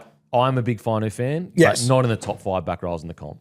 No, I would agree. I think that Tallis can play both edges. He can play centre. He can play back row. I want to be clear. I want to be clear too. He can be in the top 5 for sure. Samuel Last Fainu. year, I definitely would have had him in the top 5 in the comp. Nah, I would. back row is in the competition. Last year. But you would have had Eli Katoa, Hudson Young. Young. I mean, yeah. Anyway, I don't know if Amole was humming at that point last year. Not like this year. But Olakawatu's been humming for a few years now. Did he play Origin last year? He played Origin last year. Played a game last year. You would have had Jacob Preston in front of him last year. Surely. Kikau in front of him. I don't know if I would have had Kikau last year in front of him. That's fair. Liam Martin. Jordan Ricky was really good last year as well. Yeah. I don't know. Like you got Leka Halasima last year. Kurt Catewell. He didn't play at all last year, did he? Did he play the year before though? Played the year before. Anyway, that aside. Sorry, Tallis let's put that Duncan. aside. How Hammy, much is he worth? Is the gap between the two of them massive? No. No. Okay. They're different types of players as well, though, I will say. Well, Tallis is also like more of a 13. We just haven't seen it in the NRL yet, which I think speaks to his Talis can potential. play more positions too. Speaks to his potential. Yes. Yeah. Yeah, like he came through as a 13. You know what I mean? Like Samuel's he's a gun, but I wouldn't have him in the top 5 back rows at the moment. I would have Tallis Duncan just a little bit ahead of him. How much would you pay Tallis Duncan? Obviously depends on club situation, all that. For South Sydney to keep him, I'd be happy to pay him. Based on how I think he's going to excel over the next few years, probably 7 or 8. I'd be happy to pay him. Yeah, I mean, you got Haas coming. I reckon if even with South, if they went as high as like 900, like I reckon it's fair enough. He's been outside of the last little stint he was out. He covers a lot of ground for guys that miss consistent footy. Yeah, I'd say 758 is a good deal. Like, is there an argument that Tallis is probably outside of Latrell, to be fair, but just what he brings to this team? Like, he's one of the most valuable players in that South Sydney side. He covers half their positions. Yeah, And he never plays poorly either. He's always in the top 3 of their players. Yeah. What would you pay him, Matty? 900. 900? Yeah. Yeah, that's fair. I can see that. You want to trade him for Fiona? No. Smart. Good. Talking about Sione. Okay. Good. Yeah, look, Samuel Ofano, he's a gun. He's a gun. He just if he can stay injury free, just $1 million. I don't think so.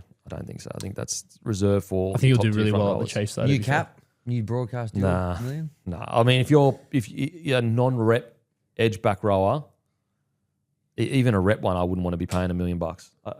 800 is what I would want to be paying one, and that would be the best of the best. I'd love to know what Olakau'atu's on because he signed that long-term deal. Initially, I think it was about 800, 850. Obviously, it'd probably have ratchets, I guess. Hudson Young as well. He's not on $1 million.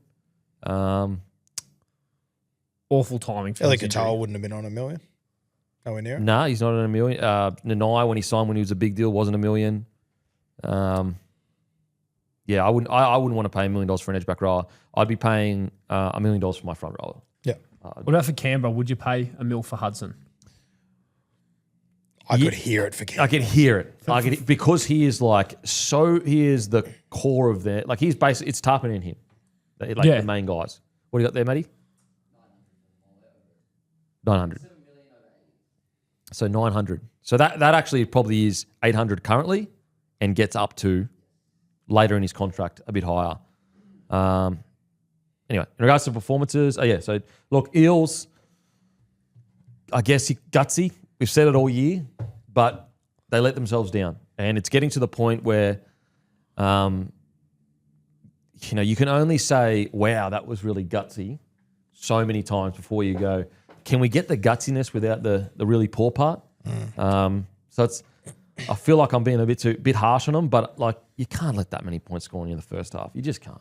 Yep, completely agree. I think it has taken way too long to get there, but I'm over the moon to see Riley Smith back at 9, Talon off the bench. I think this is the way forward for Parramatta. I think Riley ended up playing fucking left centre or something in this game, but I think that Talon's getting picked at 9 because of contract and money that he's on instead of actual performances at the moment. I think Riley Smith deserves his opportunity there personally. And I think after last week with some of the, plays with De Silva, it kind of makes sense that maybe, but it's for last week, but he does it every week. It's just weird because he's got so much talent. So much talent. And I think that's where you play Riley, you let him get through the shit, and then Talon can come on and hopefully have some impact like that. I thought Jordan Samrani again. He is fast becoming one of my, he's not in the top tier just yet, but one of my favourite players to watch in a team that is struggling. And as an outside back, when you're in a team that's struggling, it's very hard to play as well as he's playing. He's a bloody good player. He's done so well this year. When you think about the start of the year with the whole Zach Lomax situation, all that sort of stuff, the way that he's come on, he's not in the same class as Lomax by any mean, but fuck, he's filled a hole for them. Massively. He's been outstanding. Massively. He's got great under the high ball. He's becoming a target that they can regularly go to. He always runs for, 150 to 200 metres. Strong in defence, can play on an edge if he has to.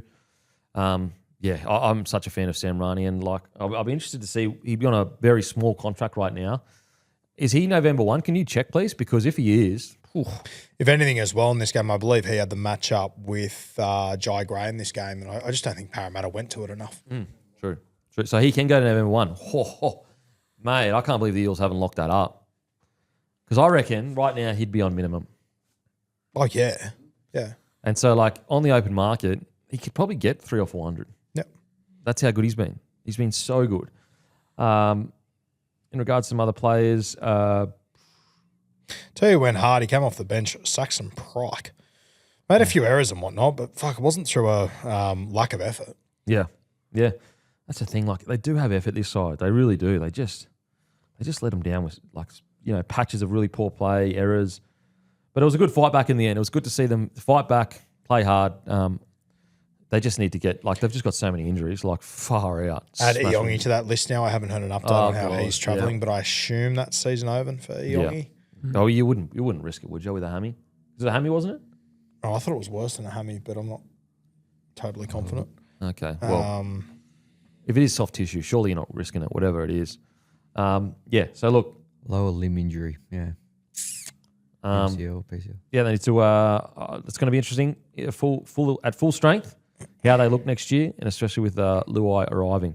Alrighty, it's time now for Code Sports Story of the Week. Go to codesports.com.au/bloke. Use your link. Use the link in the description as well to get your discount for the year. There's a huge story. What story is dropping in a couple of days? Huge story dropping. Yeah, we're going to do a November 1 breakdown of all the guys that are available to negotiate from November 1. So it's a massive list. I mean, we've seen a couple of clubs get flashed here and there on their guys off contract. But when you look at the actual list of the entire NRL, I think there's over, 100 outright first graders that don't have a contract locked in for beyond 2027. And then some of those names on those lists, Nathan Cleary and all those Penrith guys. The Rabbitohs have so many. Latrell Mitchell's a free agent. And then you'll kind of talk about where they're likely to land. Yeah. So we'll give all the insight on where they're likely to land, what the situation is, where things are heading. I think it's going to turn out really well. And speaking of big lists, what about the top 49 most influential over the Oh, weekend? couldn't put it down. Real page turner. The How top good. 49. There you go.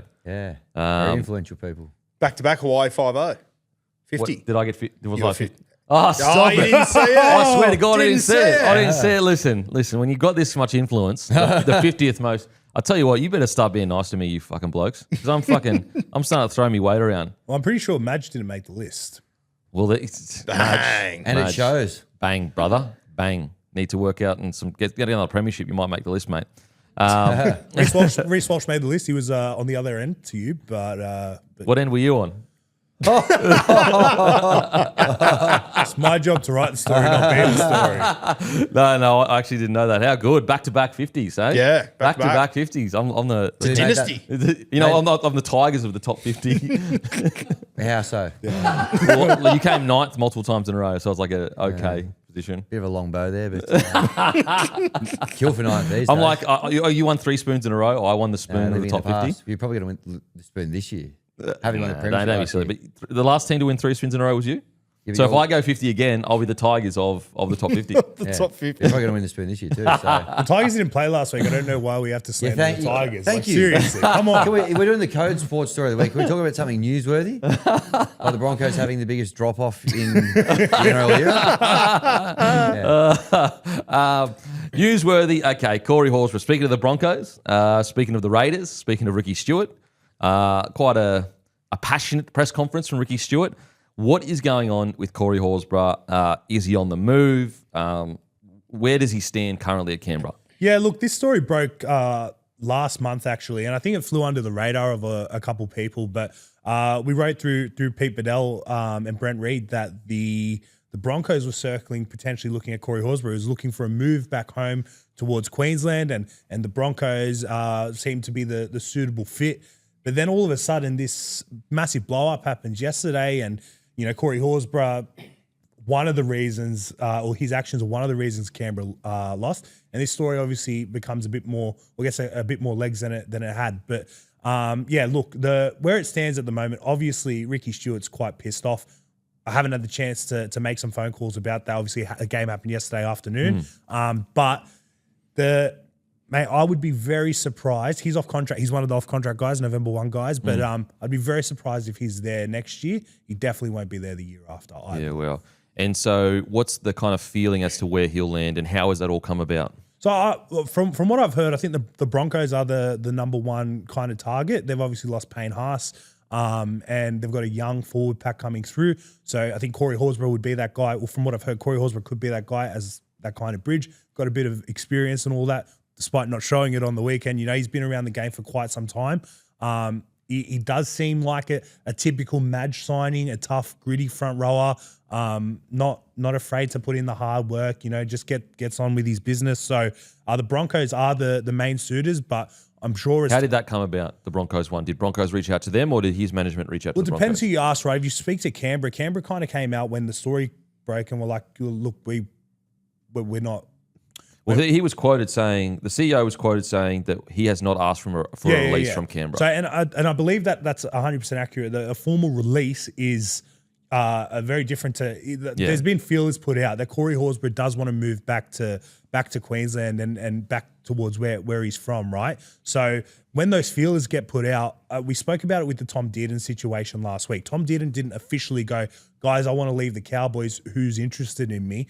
But when stuff like this starts to get in progress, you know, player agents will start to make phone calls and say, would you guys be would you be willing to entertain a potential Corey Horsburgh move here? So his management let Broncos know that he was open to being entertained. Yeah, they would have let multiple. They wouldn't have just been the Broncos, but and then the Broncos have obviously bidden and shown a little bit of interest. So this is going to unfold over the next couple of days. I mean, I think we all heard what Ricky Stuart said yesterday in the press conference. I'd be surprised if he doesn't maybe get dropped or has less minutes next week. Well, his thoughts about that, the Ricky Stuart thing. Thoughts about him singling him out because of his brain explosion, getting 10 to the bin. Yeah, there was more to it in that game that obviously lost that game for the Canberra Raiders, hence why they're sitting where they are on the ladder.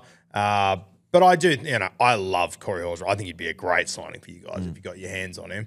But, it isn't the first time something like this has happened with Corey. I think it did cost them a game earlier in the season as well, something similar. It was a dissent penalty or something that sort of turned the tide there. So it has happened a few times with Corey. I think we know that Ricky Stuart and him a few years ago weren't seeing eye to eye. It was a big drama. He was one of their better forwards. He wasn't in the side week to week. It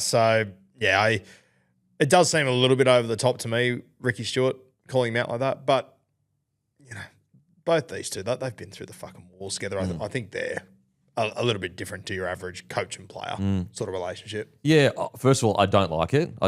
Especially if they had have been at their best against the Knights and, they're completing at 90% and they're, making their tackles. I think it was like 10 line breaks to 2. We saw tries get bombed as well. Like, that's when I could kind of understand specifically singling a player out for that moment.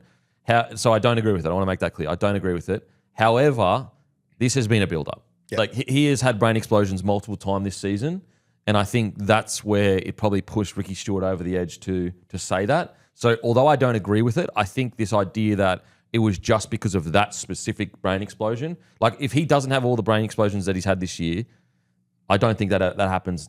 100%, yes. Yeah. So the context does matters, but I would have to say, like, did that lose them the game? Obviously, it definitely didn't help for sure, but there were a couple other moments that also were pretty big moments that, like, for example, if they score a try, all of a sudden they're ahead by 4 points there or 6 points. So, yeah. I also think Corey's one of those guys that he pushes the envelope and Ricky buys into that as well. He loves when he does that. Like, you look at the Roosters with JWH over the years, gave away a lot of penalties. All our fan bases thought it was always ridiculous. But Trent Robinson saw the value in that. I think Ricky sees the value in that with Corey. But when you're at the play the ball and you're slapping someone with 5 minutes to go, for me, if I was Ricky and I wouldn't have called him out like that, but I would be fucking beside myself from a guy that. It'd almost be like, if you're going to do it, fucking do it, bro. Do it, yeah. You know you're going anyway. You can't do that, so you might as well fucking give it to him and make a statement.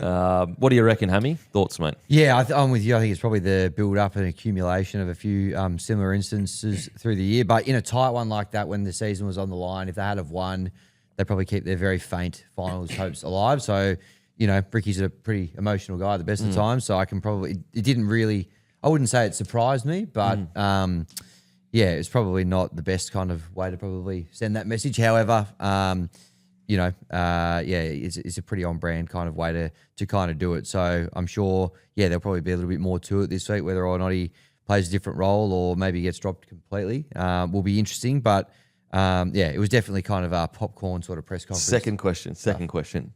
If Corey Horsburgh already wasn't on his way out and he's staying long term, do you reckon he says it? Yeah, I think that's the other fair call as well. Probably not.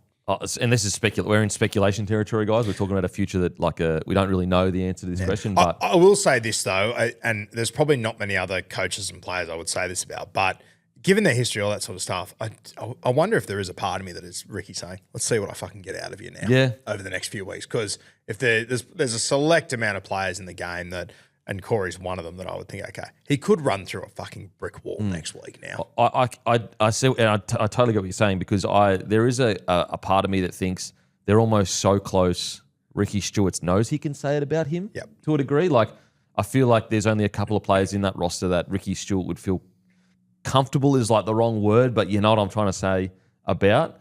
But yeah, even then, it's not worth, the juice isn't worth the squeeze kind of thing. It's because they are, as much as they've had their troubles over the years, like they are. Like I was at the Ricky Stuart lunch at the start of the year, and there was about 5 players there from the Canberra Raiders, and Corey was one of them. And Ricky was on stage talking about the players that were there, the players that came along, and like he was getting teary talking about those guys. Yeah. Like they obviously have a very unique relationship. They're both fiery characters who, like, I mean, if I was Corey and Ricky said that about me, I'd fucking crumble into a million pieces immediately.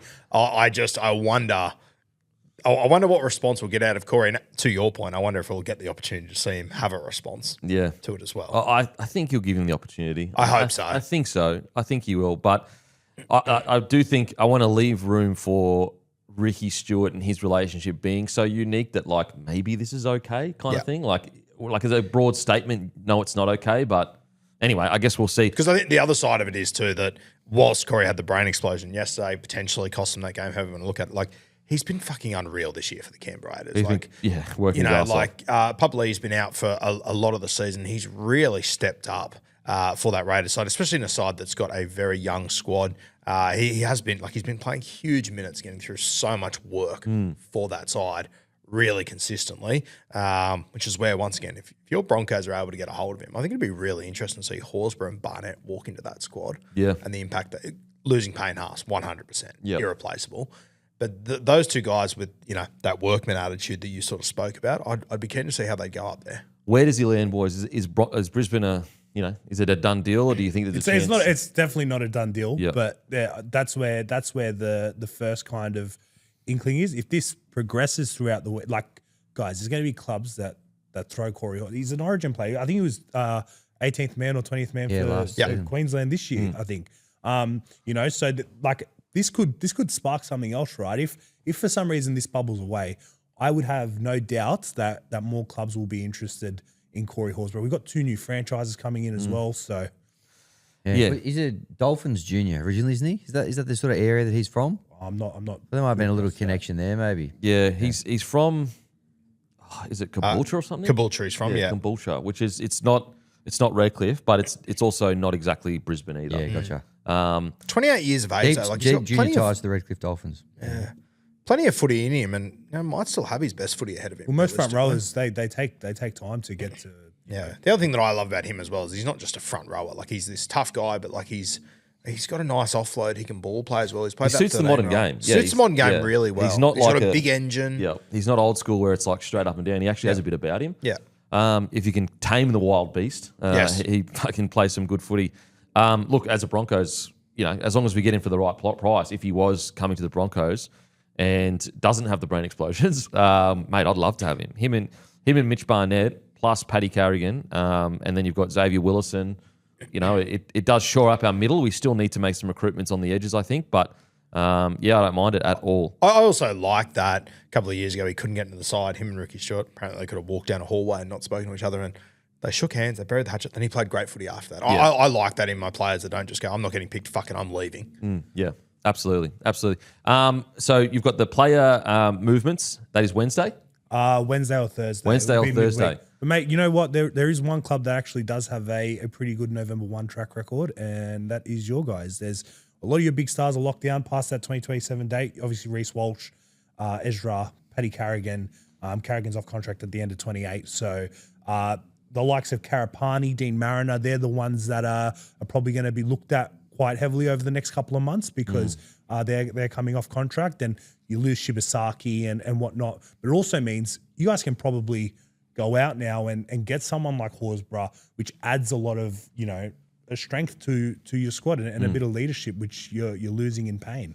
Absolutely. All right. Thanks for joining us, mate. We appreciate it. Give Tyson a follow on Instagram. Also, go to codesports.com.au/bloke. Get your discount.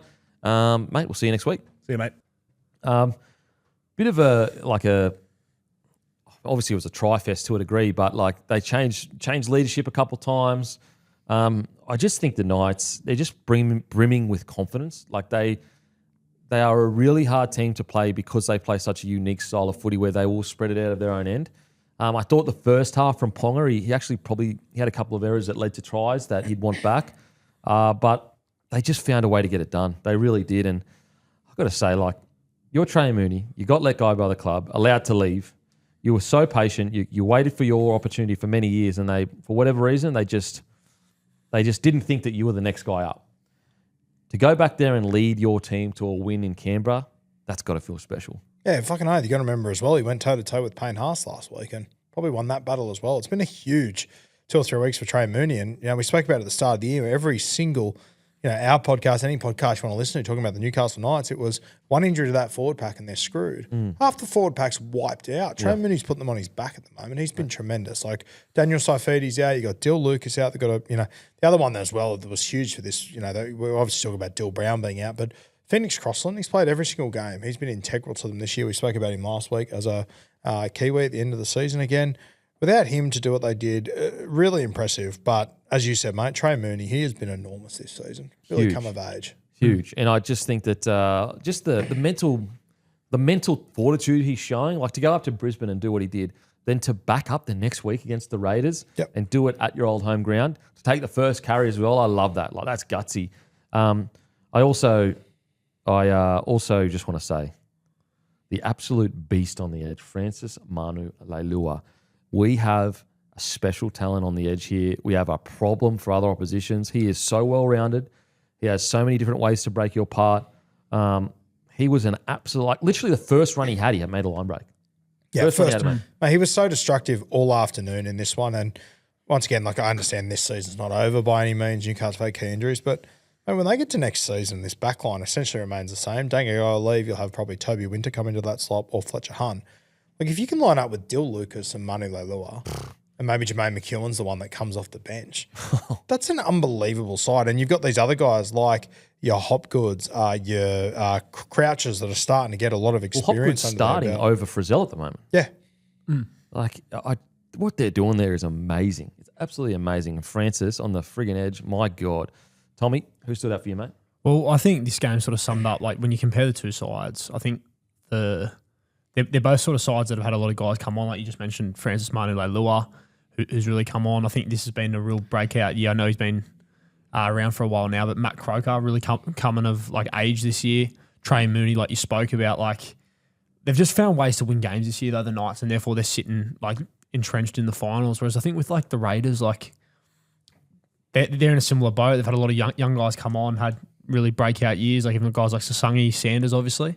But I think this Knights team, just the way they're able to find ways to win is just incredible. And, Manu Leilua, the way he not just carries the ball, but even I think of that cutout pass from last week, the actual skill set he's got. Like, he's explosive, but the way he's able to play, I think these guys can actually make a proper go of it in the finals the more I watch them. Because I think it's actually going to be such a blessing. I said it last week, but they did a lot of time at the start of the year without KP, without Brown. So I think a lot of people a few weeks ago, when those two, when the two Dylans went down, they thought it was just game over. But I think they're actually in a way better position to find ways to win. I think this game was a really good example of, obviously they got gifted a bit of a leg up with the big red brain explosion, but to still find a way to win this game, I thought it was really impressive. It's just they beat the Broncos and they beat the Raiders on the road without Dylan Lucas, without Dylan Brown. Just amazing stuff. I thought Dom Young as well, back to his best, ran for 200 plus meters, 2 tries, 11 tackle breaks.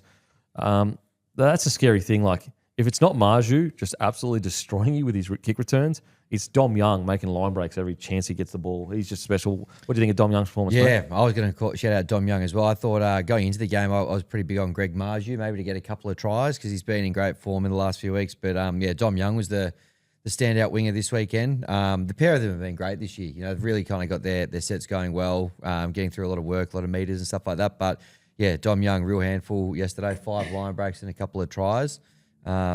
He had a huge game down there. Very impressed with him. Manu Leilua, he's since Dylan Lucas went down, I haven't really missed a beat there. He's kind of just slipped in and killed it. So he's been a good find for him. And then for me, just Fletcher Sharp, I like the fact that you spoke before, Tommy, about the fact they've had injuries to KP and Dill Brown, and he's just kind of like ping-ponged around and played wherever he's needed to. He always has an impact, and scored an important try that kind of got the momentum going back Newcastle's way yesterday. He's a hell of a player.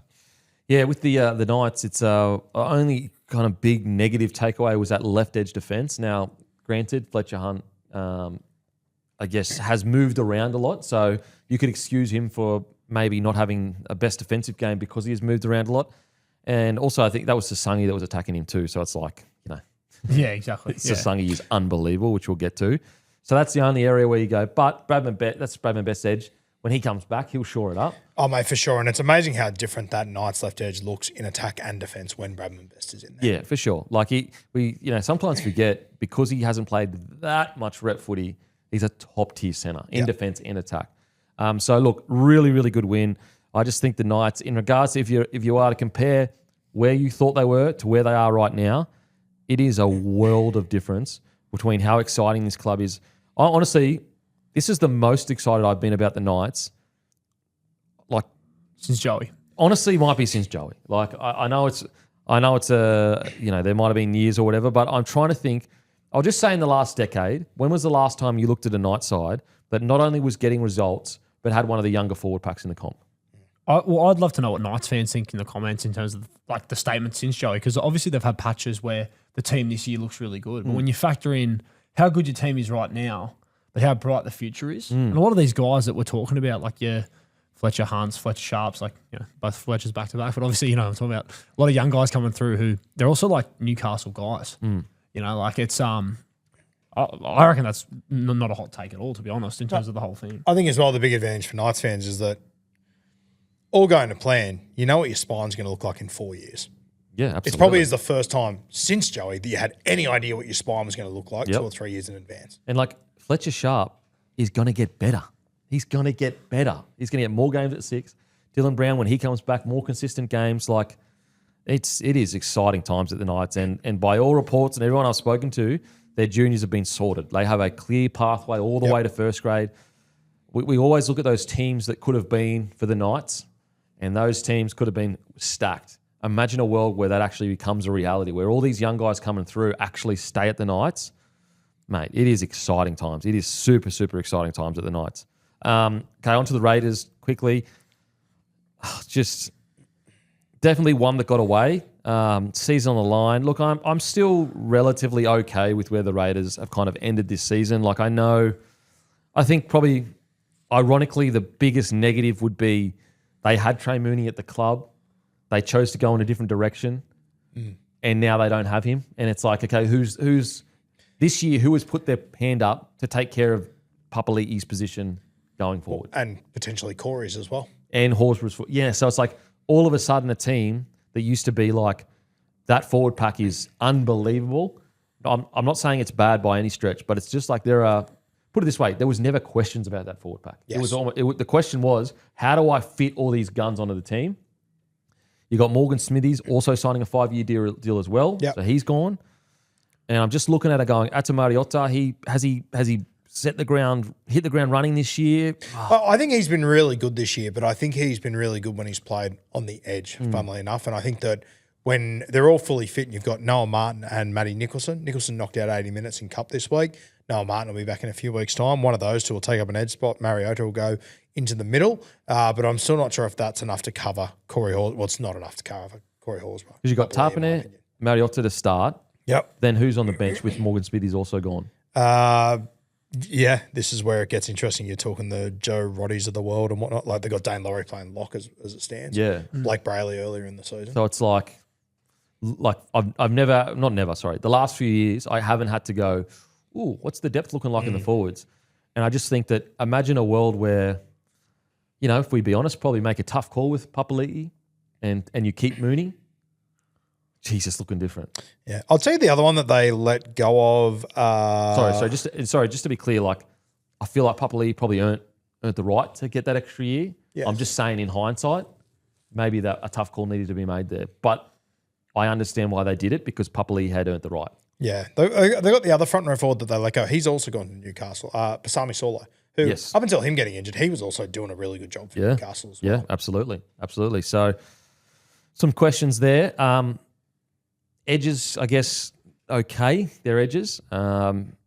So I'm just keen to see what they do next year, really. Like, I know they've still got some games left this year, but they've got a bunch of experience. I thought KO Weeks tried his absolute backside off. Yep. Simi Sasangi. Right, he's a joke. That was a bizarre game of football from him in that he's obviously hurt his shoulder. There was different points where he was trying to tackle with the opposite shoulder than what he should have been trying to protect himself. But then every time he got the ball, he just scored a try or set up one. Bro, I cannot believe how good he is. I say it every single week, so I'm sorry, Raiders fan, but like, he's a cheat code. Yep. He's a genuine cheat code. And his footwork is electric. He's fast. He's powerful. Like, any team he plays, he cannot be contained. And with absolutely all due respect to him, I think we'd all agree when he was 10 games into his career, you were going, I don't know how long this He's goes a fringy. for. He's like a fringy. yeah, Probably goes squad. to the Super League. He'll do good things, but Right. to where he is now is unbelievable. For me, he's a Dalian Centre of the Year. I know he missed quite a few matches or whatever, but when you're just looking at the impact and how well he played, there have been multiple weeks where he's been the top 5 players of the whole round. So it's interesting though with the Raiders when we talk about them and when you hear them covered in any sort of whether it's journos, shows, there's very much a vibe of they've done so well this year getting guys experience and even the little wins like Kyle Weeks is flying, Dane Laurie's had a really great year, Sasangi's come on. Like, I'd love to know how Raiders fans feel though, because in saying all that, and all that is 100% true, they were the minor premiers last year. Just looking back through their draw this year, like they lost 14-10 to the Dogs at one point earlier in the year. They had another loss a few weeks later, 15-12 to the Eels. Like they're only 3 wins outside the 8, and there was another one that stuck out like the weekend, the brain explosion. They're your 3 wins, and all of a sudden we're having the same conversation about they've improved in terms of a lot of experience coming through, but they could have still been potentially a top 8 side. Yeah, I think if you're grading it, you're not giving them an A, that's for sure. No, but you're giving it maybe like a C+. I wonder as a fan though, like of the team, are you sitting there going, fuck, we really should have probably made the 8, or are you more overwhelmed by the excitement of what I think this year? Canberra fans should be very excited what they've seen of Owen Paddy and the halfback this year and how they've developed is how I think you should be looking at it. Because like Ricky could have made choices to get them in the 8 this year. Yes. But you're not winning a comp. Yeah.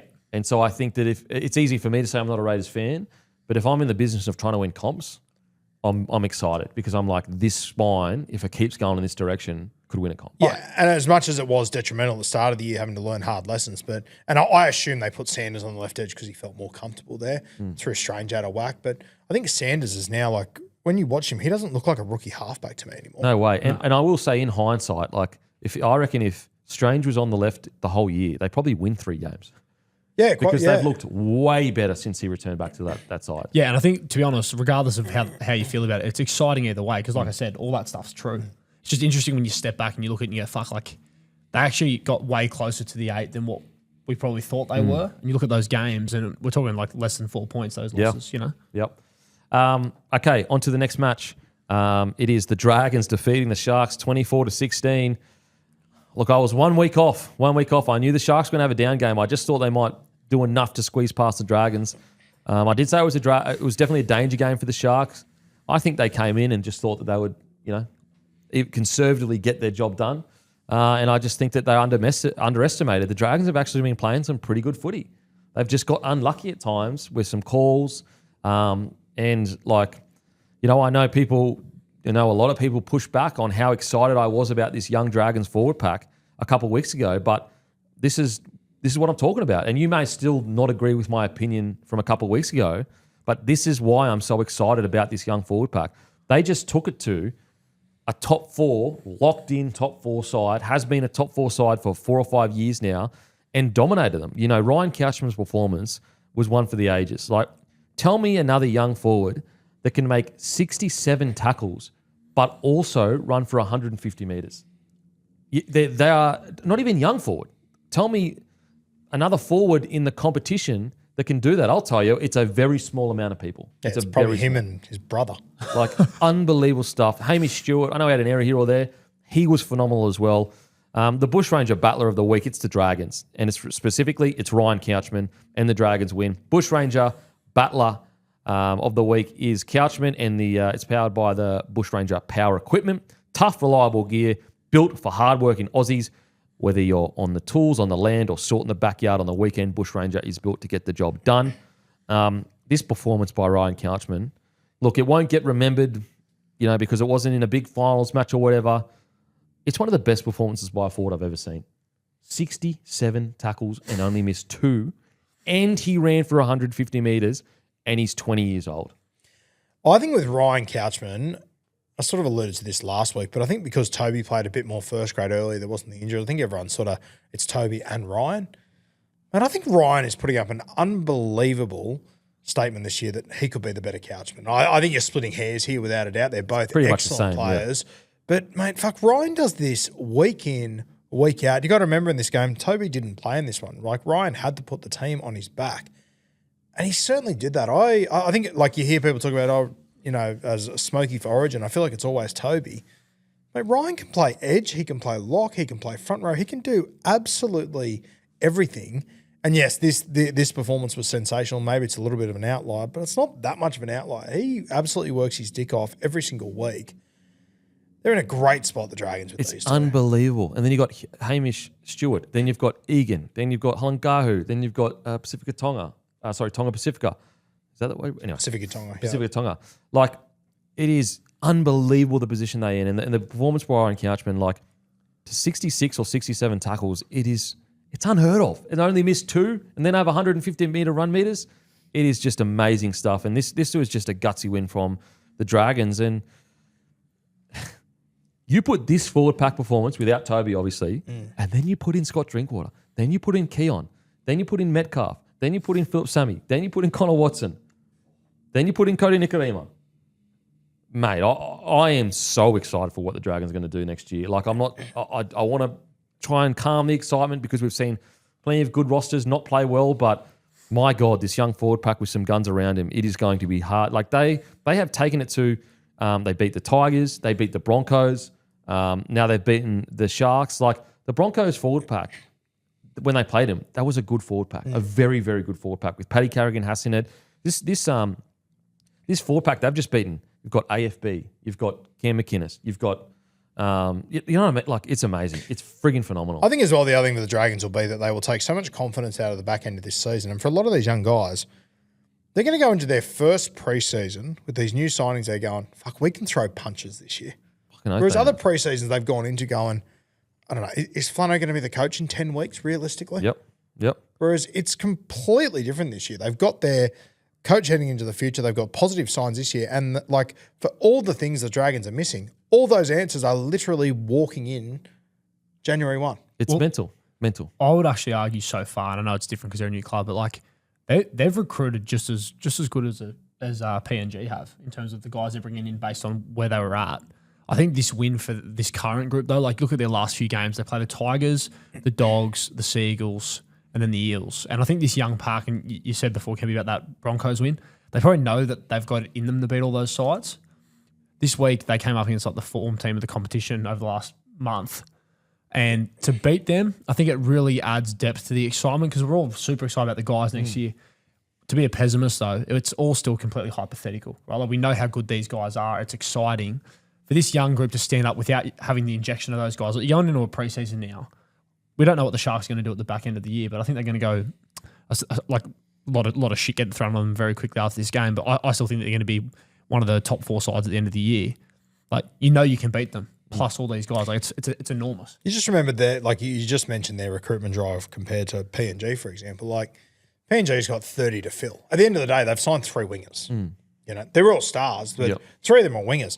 The Dragons have looked at their squad and gone, okay, what do we need? And they've gone and filled each and every one of those spots with guys that have done exceptionally well. It's unbelievable. And this is the performance of the young fellas. So you got Loco, Junior Pacifica Tonga, 57 minutes. He ran for 160 metres, 60 post contact, 2 tackle breaks, 39 tackles. You got Dylan Egan, 11 runs, 77 metres, 33 post contact, 5 tackle breaks, 39 tackles, only 1 miss. Hamish Stuart, 1 try assist, 12 runs, 89 metres, 2 tackle breaks, 41 tackles, only 3 miss with 1 line break assist and 2 offloads. Ryan Couchman, already done it, but 15 runs, 153 metres, 62 post contact, 3 tackle breaks, 1 offload, 66 tackles, only 2 misses. These guys are all young as shit. You're looking at, so you've got 22 Ryan Couchman, then you've got Hamish Stewart. He is, it doesn't have it here, but he's 21. You've got Dylan Egan, he's 21. And then you've got Loco Junior Pacifica, he's 21. Fucking hell. The more I watch of Loco as well, I love watching him do his thing. He is, and all these other guys, they score tries and they have these good stats and it's incredibly impressive. But just eyeballing him through the middle and the stature of him, I think he's the one that's being slept on as well in all this. I don't know if it's because Flano chose not to play him or if he's got a bit of a what couldn't we see? I don't know what it is, but every time I have watched him play, I'm more and more impressed every single week. It's outstanding. And next year, there's a world where he doesn't even start. Yep. You got Keon and Toby at starting. He's coming off the bench. I've got to say as well, I think it all goes back to that Warriors game where Dean Young said, I'm not just starting one or two of you as the young fellas. You're all starting. There are very few coaches that would have, because it would have been the age-old thing. Nah, they're too young. Yes, they're really good, but we can't have a bunch of 20-year-olds out there playing first grade. He did it against the Warriors forward pack, and it's been a masterstroke because guess what happened in that game? It made all those young fellas realise, fuck, we can be top tier. We went toe-to-toe with these guys. We held our own. It's an incredible win. Is it Setu 2? The try at the end there was just great. Just to see him celebrate that way to essentially end the match. I've got to say, though, can we get more frames per second, please? There was you quote what the ref said in the Broncos Dolphins game. Yeah, this is really fucked up and it made me really angry, as I'm sure everyone will relate to. But so Hammer goes up in that game and they say he knocks it on, he challenges it. This is direct quote from the bunker. Based on the blurriness of all three of our best camera angles, we will be supporting the original decision.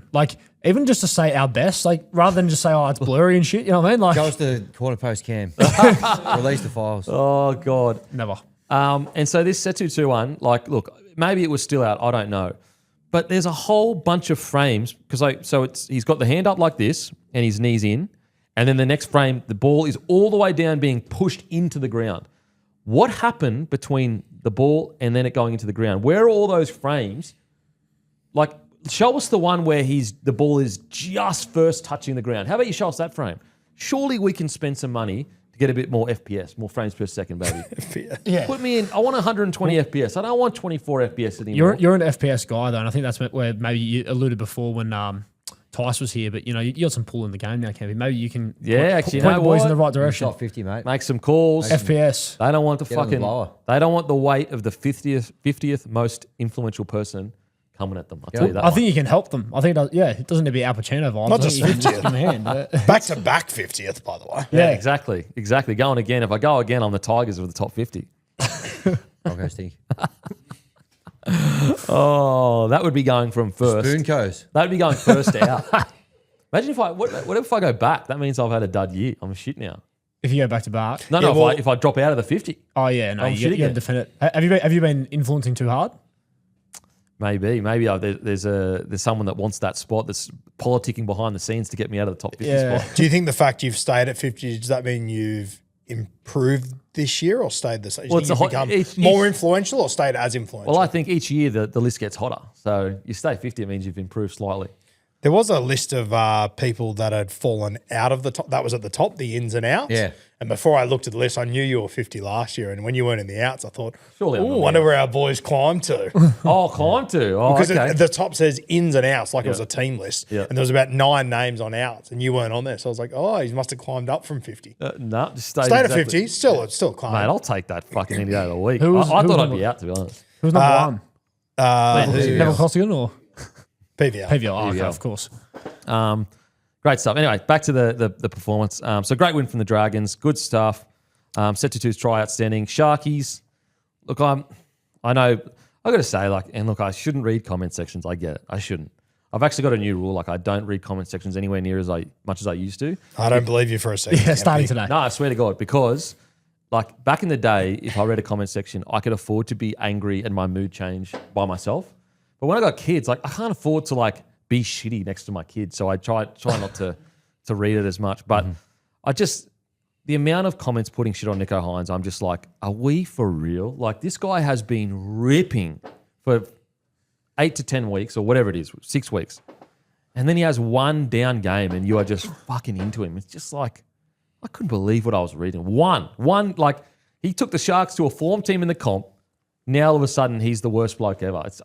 frustrates the hell out of me. It's incredibly unfortunate that many people had their television stop working at the exact same time for the last 8 to 10 weeks. You know what I mean? Like it's actually ridiculous when you think about it. Like, Oh God. I reckon I think we'll look back and people will think that this is actually a good thing for the Sharks. Like, I remember, I forget exactly who it was, but in 2016, like they were on a real streak and then they had a loss at one point. I think it was the Titans they drew to or something like that. Drew with the Titans or lost the Titans or something like that. And They got to have a loss before they head into finals. Like I hate teams going in with big streaks. It kills me.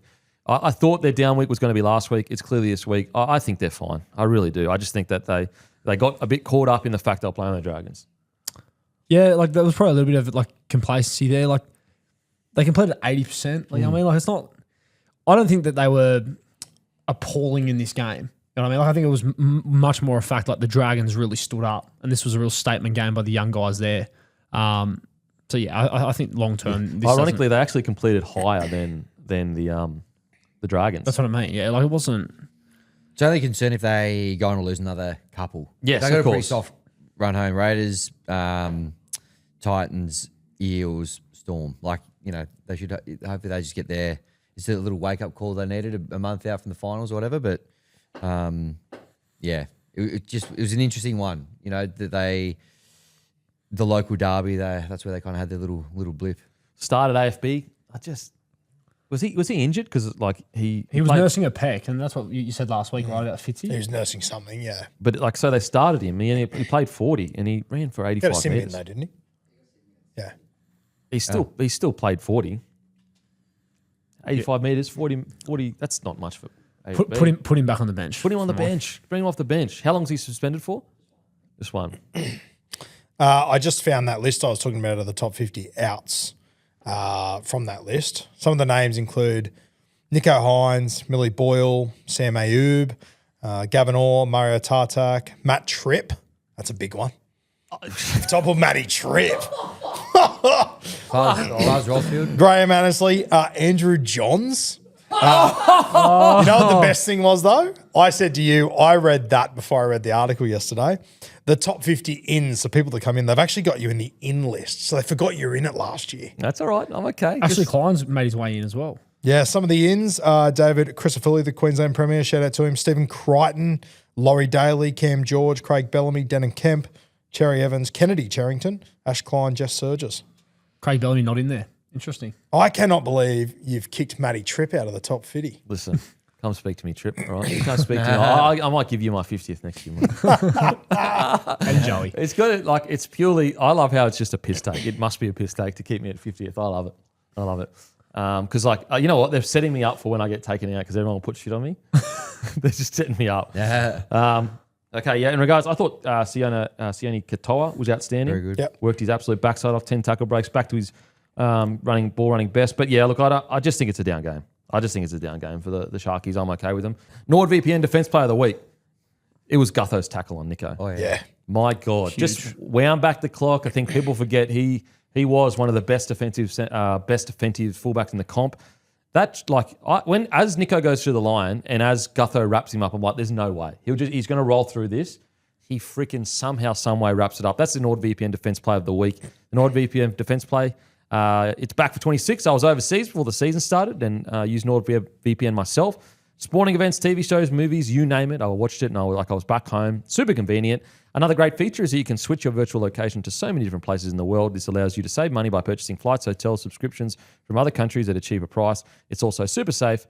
NordVPN provides you with privacy online, leaving no digital footprint by hiding your IP address. It's like wearing an invisibility cloak. To get the best discount off your NordVPN plan, go to nordvpn.com/bloke. Our link will also give you 4 extra months on the 2-year plan, and there's no risk with Nord's 30-day money-back guarantee. The link is in the podcast episode description box. So, guys, a massive thank you to NordVPN. They've extended for a few more months. As I said, guys, if you're looking for a VPN, please use Nord and use the link, because without these guys partnering with the show and supporting us, we couldn't do all these shows that we do for you without putting a paywall up. So we really do appreciate the support from NordVPN. Make sure to use the link. All right, let's face a bit of music brought to you by Sportsbet. Huge game to kick off round 24. Panthers, $1.74. Host the Roosters, $2.10. Let's go. 1.5 points is the line. What are we thinking here? Wow, this is a fucking cracker of a match. I'm going to go. I'll go Panthers. I'll go Panthers. Head to head. $1.74. Nice.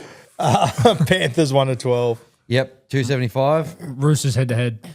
$2.10. Matty is going to go with the Panthers head to head. I'm going to take the Roosters 1-12, $3.20. Manly, $2.94. They host the Dolphins, $1.40. 7.5 is the line on Friday night at Four Pines. I will go Dolphins 1-12. $3. Dolphins -7.5. Yep, Manly head to head. $2.94. Matty's going to go Dolphins -7.5. I too will go. In fact, I'll go Dolphins 13 plus, $2.30. Dogs, this is a huge game as well. $1.61 host the Rabbitohs, $2.32. 3.5 points is the line at a core on Friday. Oh man. I'll go Dogs 1-12. $2.80. Yeah, same. Dogs 1-12. Yep. Golden Point. Ooh. Oh my god, you fucking clip farmer, bro. Somehow 0% gets worse every week. Hey, well, hey. You're just copying. That's all you're doing. Call Brazilians, guys. Matty's gone Souths 1-12 for $3.35. I will go the Dogs -3.5. Sharkies, $1.30. Host the Raiders, $3.54. Big price for the Raiders I'm there. going Raiders 13 plus. Wow. $9.25. The line is 10.5 for those playing at home. Give me Raiders 1-12. $4.50. Sharks 1-12. $3. Matty will take the Sharks 13 plus, which is $2.08. I will take the Raiders head to head, $3.54. Eels, $2.41. Host the Cowboys, $1.57. 4.5 is the line on Saturday afternoon. I'll go Cowboys 13 plus. $2.75. Cowboys line. Yep. Para head to head. $2.41. Matty's going to go with the Cowboys -4.5. I'll go to Cowboys 13 plus at $2.75 as well. Broncos, $2.71. Host the Warriors, $1.47. 6.5 is the line up there at Suncorp. Broncos plus 6.5. Was 13 plus. $2.65. Spike bet. Wars line. Yep. Matty's gone Wars -6.5. I too will go Wars Spike. -6.5. Smart bet, actually. Spike bet. Knights, $1.25. Host the Spoon Titans, bet. $4. The Matty Johns Cup, 11.5 points is the line. I'm going to go Titans 13 plus. $11. Knights 1-12. $3.15. Yeah, nice 1-12.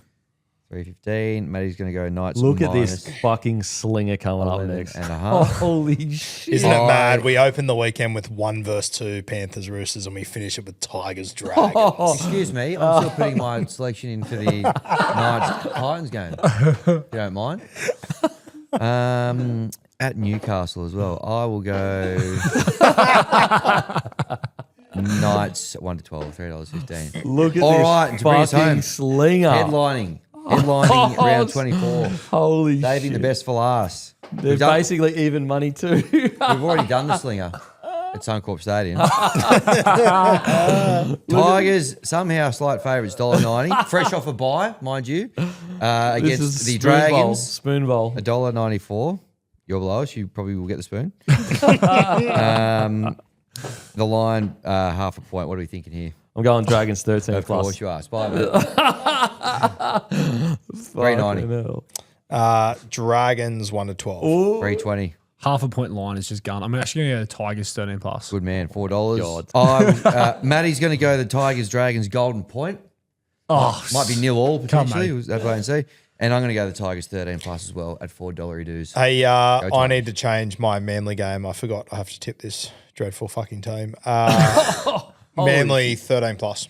$7.50. They're actually going to win this week as well. I don't know if it'll be 13 plus. but- $7.50. I wish you had not picked them and then they won. It would have been fucking gold. Now, Content, eh? Okay. we'll go Tigers. I think. Okay. In summary, There you go. There you go. Will anyone even be watching Sunday Arvo? Far out. it's a headline. It's a It's an free one, absolute baby. slinger. Okay, we're done and Maximise dusted. those eyeballs. Well, it's done and dusted. We'll go fuck ourselves. Thank you. What's gambling really costing you? For free and confidential support, visit gamblinghelponline.org.au.